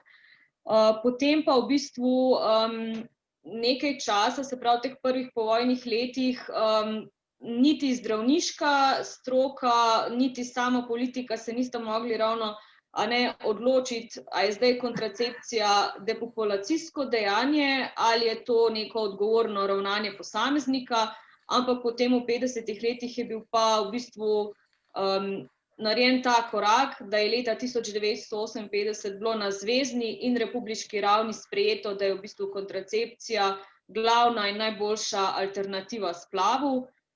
Tako da takrat se pa požene tudi recimo, bile so pač zahteve po sodobni, zanesljivi, enostavni kontracepciji in takrat se potem požene ta domača proizvodnja. Recimo Sava je proizvajala diafragme, zdaj kondome so že prej v risu proizvajali, potem, ko pa pride do kemične, pa tudi hormonske kontracepcije, sta pa recimo na Slovenskem Lek in Krka. Vzpostavlja se tudi mreža posvetovalnica, v bistvu neka kontracepcijska akcija se je vzpostavlja, znotraj katere so želeli ljudi nagovarjati k uporabi kontracepcije, v bistvu teh zanesljivih metod, sprva predvsem diafragme, kasneje v 60. letih se pa pojavi tudi hormonska kontracepcija in maternični vložek. In bilo je pač v bistvu načelo, da naj se rodi zaželen otrok in to, da v bistvu lahko vsak uporablja kontracepcijo, čeprav so bile najprej diskusije, ali so do nje upravičene samo poročene ženske, ženske s toliko in toliko otroki, ampak kasneje je pač prevladalo, da ne bi vsi do tega dostopali. Zdaj, hkrati s promoviranjem kontracepcije je bilo pa tudi v bistvu kot neka nujna komponenta tudi spolna vzgoja, ki je pa v bistvu v določenih momentih v bistvu pretrgala s temi tradicijami spolne vzgoje v obdobju med obema vojnama, določene zadeve pa v bistvu nekako redefinirala oziroma nek drug koncept jim dala, čeprav so ostale enake. Zdaj, spolna vzgoja po drugi svetovni vojni je bila večinoma usmerjena predvsem kot vzgoja za družino, pa vzgoja za zakon, se pravi, kako recimo najti primernega partnerja, kako ohranjati zakon, potem kako skrbeti za otroke, kdaj se odločiti za otroke, kako načrtovati družino. Zdaj, mogoče prej še nisem omenila, pri kontracepciji, v bistvu država je potem na koncu 60-ih, po začetku 70-ih je bila tudi sprejeto to načrtovanje družine kot glaven del te politike. Ampak v glavnem ta spolna vzgoja je bila pa ves čas zelo pomembna. V bistvu so se pojavile različne oblike, tako za odrasle kot za mlade, recimo znotraj šolskih predmetov ali pa posebni tečaji, recimo šole za življenje, ali pa starševski tečaji, materinske šole, ki so se sicer tudi že prej pojavljali. Je pa tako, da tudi uporabljali so različne, recimo od filma do radijskih oddaj, tega je sicer bilo manj, največ je bilo pa recimo tiska, pa teh predavanj. So se pa res koncentrirali predvsem za vzgojo za družino, medtem ko recimo so ob strani recimo puščali samo recimo, ne vem, recimo užitek v spolnosti, to je bilo pa redkeje omenjeno, se pa še najde v nekaterih priročnikih. No, zdaj, se pravi, prej sem rekla, da se je nekaj, se je pretrgalo, pa vzpostavilo na novo. To zdaj recimo bi bilo, da so stremeli k temu, da bi bil nek znanstveni pristop k spolni vzgoji, se pravi, da uporabljamo znanstvene termine, da recimo ne uporabljamo zdaj nekih metafor za spolne organe, kot kaj, cvet, ali pa mislim, da prej so se neki cvetovi pa čebelice uporabljali, zdaj so pač stremeli k temu, da se uporablja konkretne izraze, da se pač tudi ne, recimo, da se ne poudarja neke skrivnostnosti pri tej temi. Potem recimo drugače je bilo tudi to, da so stremeli k temu, da bi hkrati vzgajali oba spola, pa seveda postopno in sistematično. Zdaj, V določeni meri so pa ostali pri tem tudi še vezani na predhodno tradicijo, a ne, recimo še vedno so odsvetovali, kar zelo jasno so odsvetovali recimo spolne odnose pred sklenitvijo zakonske zveze, pa potem niso jo sicer definirali kot grešno, a ne, ampak so recimo to definirali kot, da si dober socialistični državljan, ki ohranjaš svoje moči potem za zakon, a ne. Ali pa recimo tudi glede samozadovoljevanja, niso ga več definirali kot nekaj v bistvu nenaravnega ali pa nekaj zdravju škodljivega, so pa vseeno še vedno pač poskušali od tega odvračati, tako da so v tej meri ostali enaki kot prej. Zelo je pa zanimivo, da so v 80. letih celo uzakonili obvezen obisk zakonske posvetovalnice pred sklenitvijo poroke. To je sicer veljalo samo nekaj let, kasneje so potem to ukinili, ampak vidna so neka ta prizadevanja, no, kar velika na tem področju. Zdaj, koliko so bili pa uspešni v praksi, a ne, pa drugo potem že vprašanje. Če mogoče jaz lahko tukaj samo dodam še nekaj. Meni je pri tej spolni vzgoji tudi vedno fascinantno, kako se spreminja medicinski diskurs, ne. Če recimo, a ne, Henrik Tuma poskuša izobraževati v tem smislu, torej splošno javnost, ne, piše o tem, kako je ženska spolna moč na vrhuncu okrog 28. leta in mož na vrhuncu okrog 30. leta. Spolna moč žene opeša okoli 45. leta in moža okoli 60. leta, ne. Danes, kot vemo, a ne, pa ta medicinski diskurs, torej to starost precej bolj znižal. Kako se v bistvu razvija medicinski diskurs preko te spolne vzgoje, lahko opazujemo in tudi vidimo, kako se nasveti medicine spreminjajo skozi desetletja. Ja, in tudi v resnici ta splošni diskurs o ženski kot praktično nespolnem bitju, ne, kar pomeni, da so potemtakem tudi ženska društva dojemala kontracepcijo, recimo še v obdobju med obema vojnama, kot neko rešitev, ki bi bila ugodna samo za moške, kajti žensk tako in tako te stvari ne zanimajo, ne. To je tudi pomembno poudariti, ja. Pa se morda zdaj še ustavimo pri enem delu te zgodbe, ne.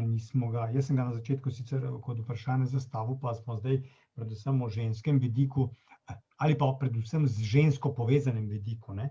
Ampak na koncu pridemo lahko pa tudi do rezultata te ljubezni, ne, do nezakonskega otroka. Na te bom zdaj samo vprašanje naslovil, ne na otroke, ki niso načrtovani, pa so v zakonski zvezi urejeni, ti seveda nimajo takšnih težav, kot so jih imeli pa nezakonski otroci. Kako je zdaj z nezakonskimi otroci? Včasih vemo, so bili seveda navzven vsem prepoznani že po svojem imenu, ne, ki je bilo zapisano v matično knjigo, in je bilo manj bistveno, da celo tam piše, da je oče NN, ne, že ime je bilo tista stigma, ki jo je nosil potem do smrti, ne. Kako je bilo torej z odnosom do nezakonskih otrok? Jaz mislim, da tukaj je zelo odvisno, v katerem delu Slovenije govorimo. Če govorimo o Koroški, ki je znana kot evropska Jamajka, z največjim deležem nezakonskih otrok, pravzaprav bi lahko rekli v celi monarhiji oziroma mogoče celo v Evropi, a ne, potem tam nezakonski otrok ni bil kakšna posebna sramota, v vsaki družini bili nezakonski otroci. Nekaj drugega pa seveda je, če govorimo o nezakonskih otrocih na Notranjskem ali Dolenjskem. Tam pa so ti nezakonski otroci lahko bili precej večja sramota. Že prej smo omenjali ta obči državljanski zakonik, ne, ki je predpostavljal, da so nezakonski očeti dolžni plačevati alimente za otroke. Pika, ne.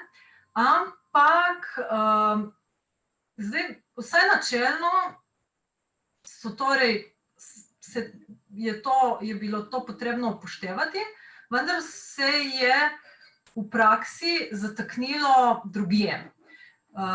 Zakaj pogosto to zakonsko določilo ni zaleglo? Prvič, težko je bilo dokazati očetovstvo, ne, logično v tistem obdobju, oče pa se je tudi plačevanju lahko izmuznil tako, da je preprosto svoje premoženje enostavno prepisal na kakšno drugo osebo. In tretje, matere tudi zelo pogosto niso imele dovolj kulturnega kapitala in tudi ne denarnih sredstev, da bi očeta pravno preganjale. To je tisto, kar je potrebno tu še poudariti. Se pravi, da nek zakon je bil, ampak v praksi ga je bilo težko potem tudi uveljaviti. In precej odvisen tudi od posameznih razmer, posameznih zgodovinskih deželja. Če mi govorimo, kot sem rekla, o Koroški, kjer so kmetije, osamljene kmetije na teh malo da ne gorah, skoraj da že, kjer se potrebuje veliko delovne sile in je v bistvu posle težko dobiti, cela družina ostane tam in tisti, ki v bistvu ne podeduje kmetije, kajti kmetijo podeduje samo eden, potem najpogosteje imajo nezakonske otroke. Medtem ko na Kranjskem, kot vemo, so značilne male kmetije, kmetije se delijo in tam, se pravi, šele ko se poročiš in potem dobiš nek košček zemlje, kjer potem lahko osnuješ svojo lastno družino. To me je spomnilo na dejstvo, da je tudi, denimo potem detomore, da je število detomorov zaradi tega na Kranjskem večje, kot recimo v nekaterih drugih državah, kjer je bil ta kulturni status, bi se reklo, nezakonski mater bistveno lažji. To naj bi tudi vplivala različne prakse, kulturne prakse naj bi vplivali na to večjo ali manjšo pojavnost detomorov v različnih krajih. Kako pa je zdaj s socialističnim nezakonskim otrokom? Ja, zdaj v bistvu po vojni so izenačili zakonske in nezakonske otroke, ampak saj pravim, eno je v bistvu to teorija, v teoriji, eno je pa v bistvu v praksi. In tekom raziskovanja sem tudi jaz naletela na dokumente, v katerih je pač razvidno, da so bili še vedno stigmatizirani, pač odnos družbe do njih, da je bil slab. Zelo zanimivo je, da so v nekaterih dokumentih, je recimo Vida Tomšič omenjala, da bo treba ženskam dopovedati, da kljub temu, da so se zdaj zakonski pa nezakonski otroci, da ne bi bili enakovredni, da jim bo treba pač jih dopovedati in jih naučiti načrtovanja družine, ker pač ne more za vse poskrbeti država.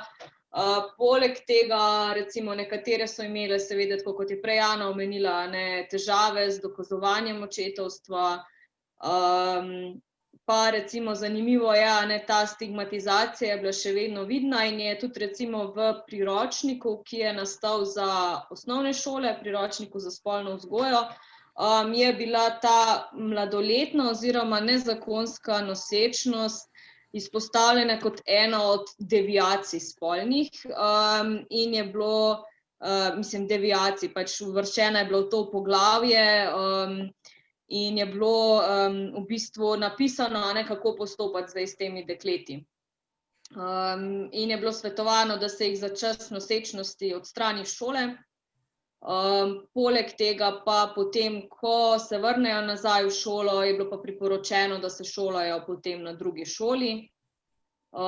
Zanimivo pa je, da nikjer pa ne omenjajo nezakonskih očetov ali pa česa podobnega. Tako da so večinoma, je spet vse padlo na ženske. Imele so seveda nekatere boljše možnosti, ampak v družbi so bile pa še kar stigmatizirane. V zadnjem sklopu pa se bomo posvetili vprašanju ženske kot političnega bitja. Zdaj, v slovenski sodobni zgodovini v času po osamosvojitvi se seveda spomnimo vprašanja ženske kot političnega bitja, recimo na nivoju ženskih kvot na volilnih seznamih v času volitev v različne strukture.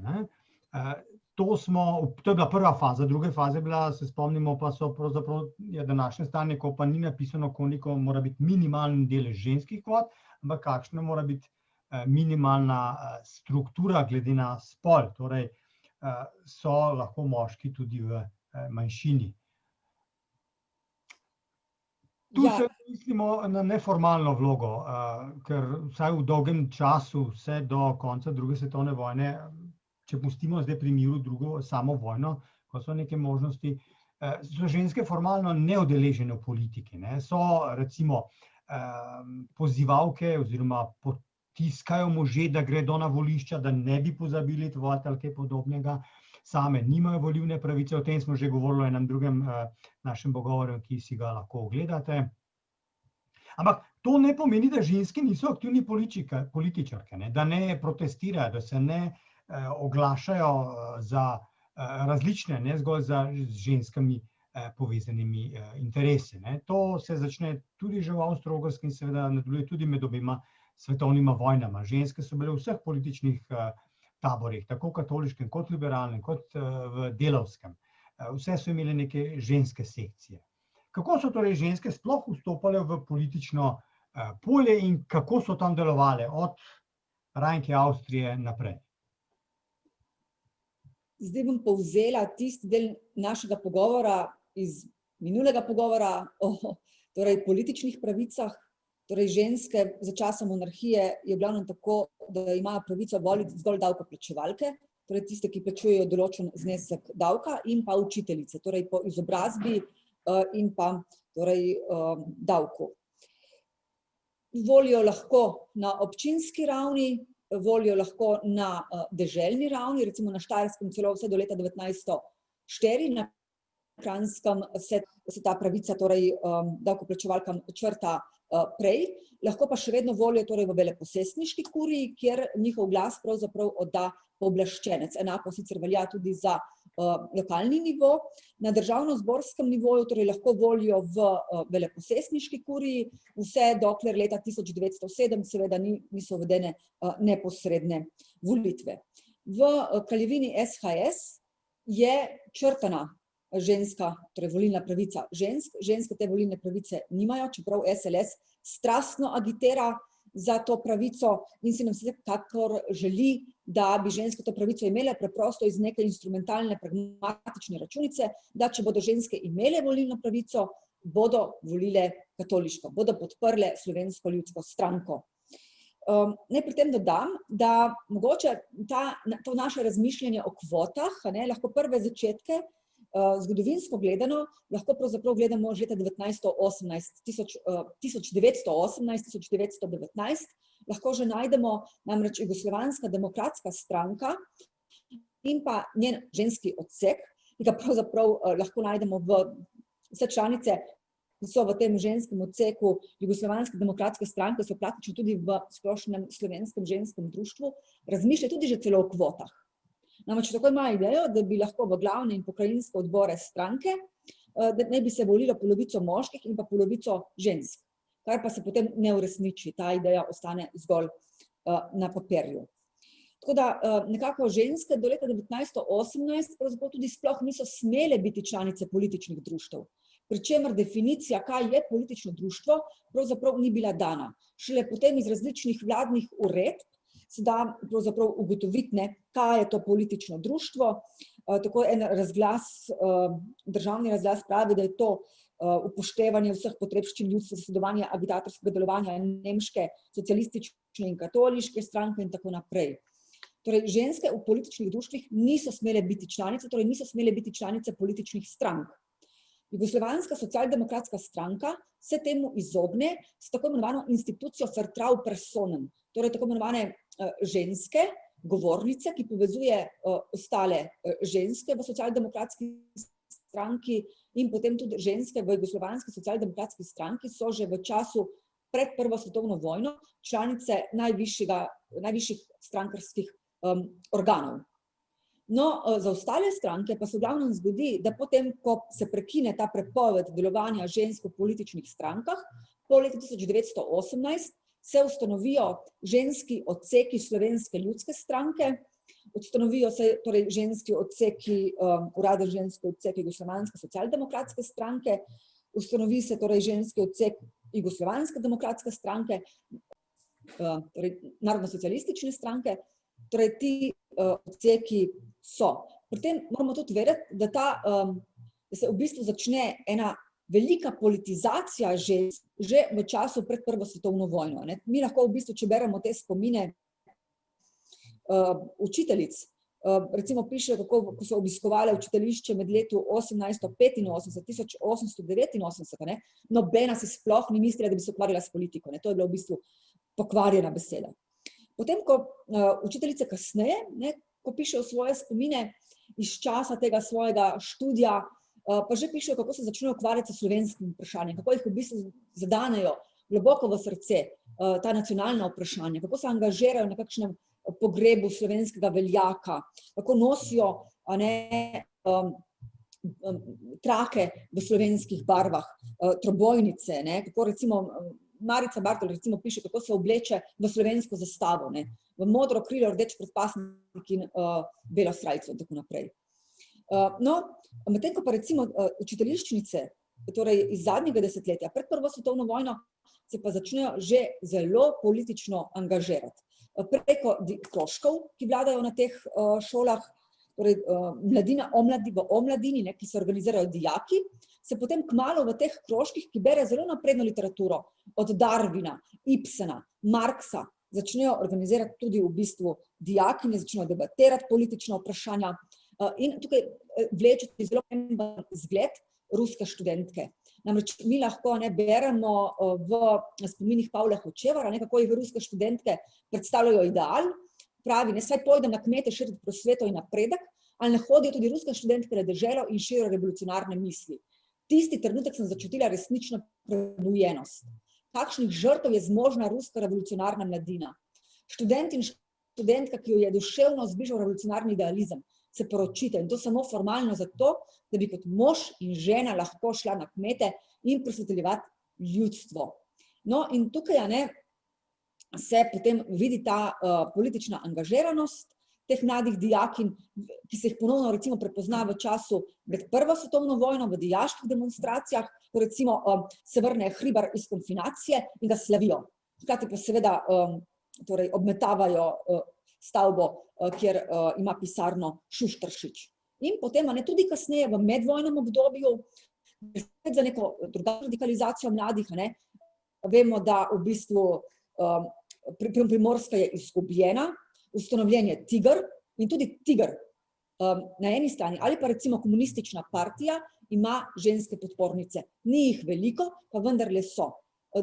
Sodelujejo v tej radikalizaciji mladih, ki se mi zdi, se vedno izvaja pod vtisom nekih širših političnih razmer, najaktualnejših političnih razmer, ali torej nacionalnega vprašanja, ali socialnega vprašanja preko komunistične partije. Torej ženske sodelujejo pri preporodovcih, sodelujejo v Tigru, sodelujejo tudi v Orjuni, nosijo posebno uniformo, kot jo lahko vidimo, sodelujejo v spopadu v Trbovljah, kot v bistvu neka pomoč Rdečega križa, tako da ta politizacija je prisotna in se na drugi strani vidi v ženskih društvih, ki so torej tudi so zelo organizirana in začnejo torej se pojavljati zahteva po volilni pravici žensk.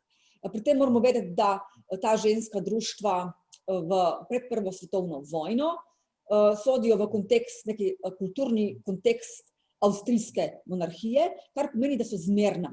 Za njih sufražetke vsekakor niso ideal, ampak se zavzemajo za volilno pravico preko peticij.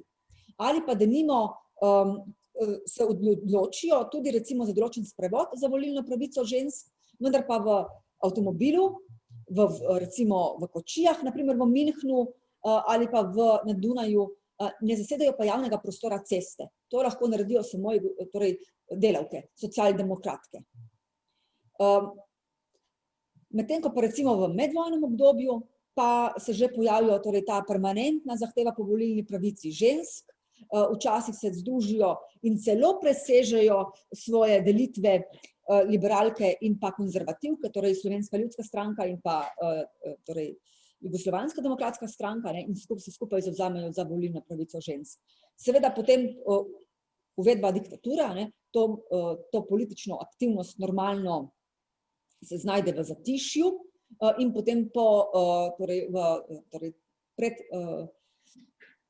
torej pred začetkom ali pa tam v sredini 30 let, se ponovno pojavijo te zahteve po volilni pravici žensk. Ko se tudi v bistvu pojavi cela vrsta mladih komunistk, ki zelo resno se angažira v ženskih društvih in pa potem tudi v komunistični partiji.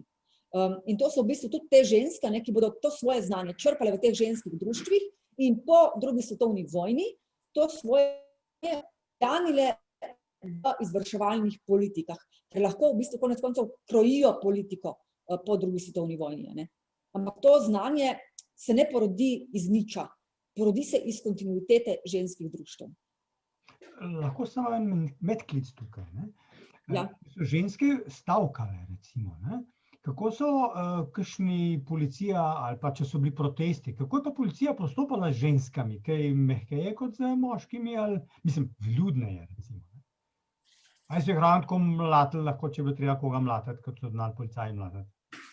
Ja, tukaj seveda, če se spomnimo na primer te demonstracije za hrano med Prvo svetovno vojno ali pa recimo te demonstracije, ki pravzaprav v okupirani Italiji, mislim v okupirani Sloveniji, ki jo okupira kraljevina Italija, potekajo recimo pred Škofijsko palačo, da se torej sprostijo zaporniki, da se pomaga zapornikom, političnim zapornikom, se vidi, da se ženskam na nek način dovoljuje več. Ravno zato, ker so matere, ker v bistvu kažejo ta primarni problem preskrbe s hrano, se jim dovoli nekoliko več. Seveda pa, na primer, te politične zapornice, kot so recimo te komunistke, ki v bistvu strpajo v glavnjačo, nekateri tam v bistvu kažejo precej črne razmere, ki ne bi vladale v teh političnih zaporih, vendar pa se vsi ne strinjajo ravno s to interpretacijo. Jaz poznam tudi nekaj teh spominov političnih zapornic iz časov med Prvo svetovno vojno in tudi tam se zdi, da se imajo kar v redu. Ko je recimo Poldka Kos zaprta na Ljubljanskem gradu, ker je kritizirala torej avstro-ogrsko oblast in slavila torej zmago bratov Slovanov, se ji ni hudega. Piše v svojih spominih, tam sem brala knjige, bila v prijetni družbi, dokler potem pač nisem prišla ven iz zapora. No, Maja, Irina ti je dala zdaj dobro iztočnico o že na podlagi, s katerimi so potem po drugi svetovni vojni ženske lahko aktivno stopile v politično življenje. Pa so res stopile z velikimi koraki? Ja, zdaj v bistvu po vojni so za to, kar so se, kar je v bistvu Irena že večkrat poudarila, da so si želele imeti volilno pravico, zdaj po vojni so ženske v bistvu dobile tako pasivno kot aktivno volilno pravico. Zdaj, kakšen je bil pa vstop njihov v politiko, mislim, da so bila pričakovanja večja, pa so bili kasneje v bistvu nekako razočaranja. Zdaj, želja komunistične partije je bila, da bi bilo število žensk v politiki večje. Zdaj, takoj po vojni, zdaj vprašanje je v bistvu, na čem je sploh temeljila zdaj ta pravica, ali na konsenzu neke širše družbe, ali pa v bistvu na teh specifičnih okoliščinah, ki so se pojavile med vojno, se pravi njihovo sodelovanje v NOB ali pa revolucija. In zdaj, takoj po koncu vojne, je še nekako živ ta spomin na vojno in takrat tudi je nekoliko več žensk potem dejansko tudi v politiki. Po letu 1950 je pa začelo padati in sicer tudi predvsem na lokalnem nivoju ali pa recimo v teh gospodarskih organih. Zdaj, čeprav so imele to aktivno volilno pravico, moramo vzeti pač tukaj v ozir tudi neke okoliščine, ki so bile zagotovo za ženske pač bolj oteževalne kot za moške. Recimo, ali so imele manj izkušenj s tem javnim nastopanjem, ali recimo manjšo izobrazbo, pa tudi še vedno je bilo zelo močno to tradicionalno prepričanje, da je nekako ženska nezmožna za politiko. Tako da ti procenti teh žensk niso bili nekako tudi niti ne za njih zadovoljivi, tako da večkrat sem naletela recimo v dokumentih, da si moramo prizadevati, da bi bilo pač več žensk. Tako da jaz sem zdaj nekaj statističnih podatkov nabrala in recimo v teh delegati v zvezni skupščini leta 1963 je bilo 15% žensk, potem je pa recimo do leta 1969 že padlo na 6,3%. Zdaj, kar se tiče pa predstavniških teles v Sloveniji, je pa recimo treba kot nekaj pozitivnega izpostaviti 70. leta, kjer je ta procent dosegel v bistvu blizu procenta evropskih parlamentarnih držav, recimo leta 2000 okrog 22,6. Nekaj takega je bilo tudi v slovenskih predstavniških telesih v 70-ih. Potem leta 1974 je bilo že 26%, je pa nekako v 90-ih prišlo pa do občutnega znižanja, leta 1992 recimo 13%. Zdaj, to so neki podatki, ki sem jih zdaj nabrala. Bi jaz dala v tem, da se recimo konec 70-ih, začetek 80-ih večje dele žensk, ker se pojavijo neke ideje po kvotah. Torej, da ne bi imeli mladi določeno število sedežev, ženske določeno število sedežev. Tako da neke take tovrstne ideje krožijo. Drugače pa pač v tem obdobju socialistične Jugoslavije imajo torej te stare komunistke preverjan kader, največji vpliv. Medtem ko na lokalnem nivoju se pa precej težje najde ženske, ki bi se politično angažirale. In lahko si moramo misliti, če so dvojno obremenjene z materinstvom, službo, da kakšnih velikih želja po političnem angažmaju nimajo. Morda še pod vprašance. Ali je zgolj vtis, ali je res, da so po 1945, ko so ženske malo bolj vključevali ali pa želeli vključevati v politični sistem, politično življenje, nekako kot predestinirano delovno mesto za ženske so bile socialna vprašanja, pa ženska vprašanja, pa družina. Ali je to zgolj občutek? Saj tudi danes, recimo, če bi šli zdaj gledati poimenski seznam ministrov na resorju za delo, družino in te stvari, je kar nekaj žensk in več kot kje drugje, ponekod na kakšnem ministrskem mestu, pa pravzaprav še nobene ženske niti nikoli ni bilo tam. Zunanje ministrice recimo še nismo imeli. Ja, tudi danes to lahko prepoznamo. Zdi se mi pa, da se ta logika vleče iz tega esencialističnega razumevanja, kje je pravi delokrog ženske. Žena naj bi torej imela drugačno naravo kot moški, torej bila naj bi bolj nagnjena k neki socialni skrbi, skrbi za reveže, bolne, otroke, zato se lahko ženska polno udejani ravno na teh pozicijah. In to je recimo bil v medvojnem obdobju zelo močen argument Alojzije Štebi, ki je bila sicer socialdemokratka oziroma zapusti vrste socialdemokratov leta 1919, vendar pa v celotnem medvojnem obdobju temelji, argumentira volilno pravico ravno na tem. Ženske imajo drugačen delokrog kot moški, zato morate svoj drugačen delokrog prenesti v javno. Hvala lepa. Mislim, da je bil to dober zaključek.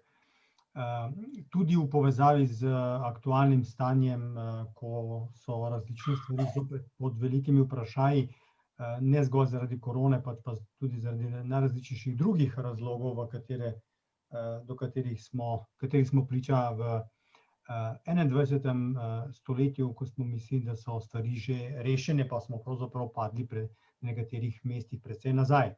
Toliko za danes. Današnjim sogovornicam Ireni Selišnik, Ani Cergol Paradiž in pa Maji Vehar se lepo zahvaljujem. Pričakujem, da se bomo seveda lahko še v kakšni drugi priložnosti zopet srečali na kakšnem pogovoru. Vse naše gledalce pa vabim seveda, da si ogledajo tudi ostale naše pogovore, ki so dostopni na našem YouTube kanalu. Hvala in lep pozdrav.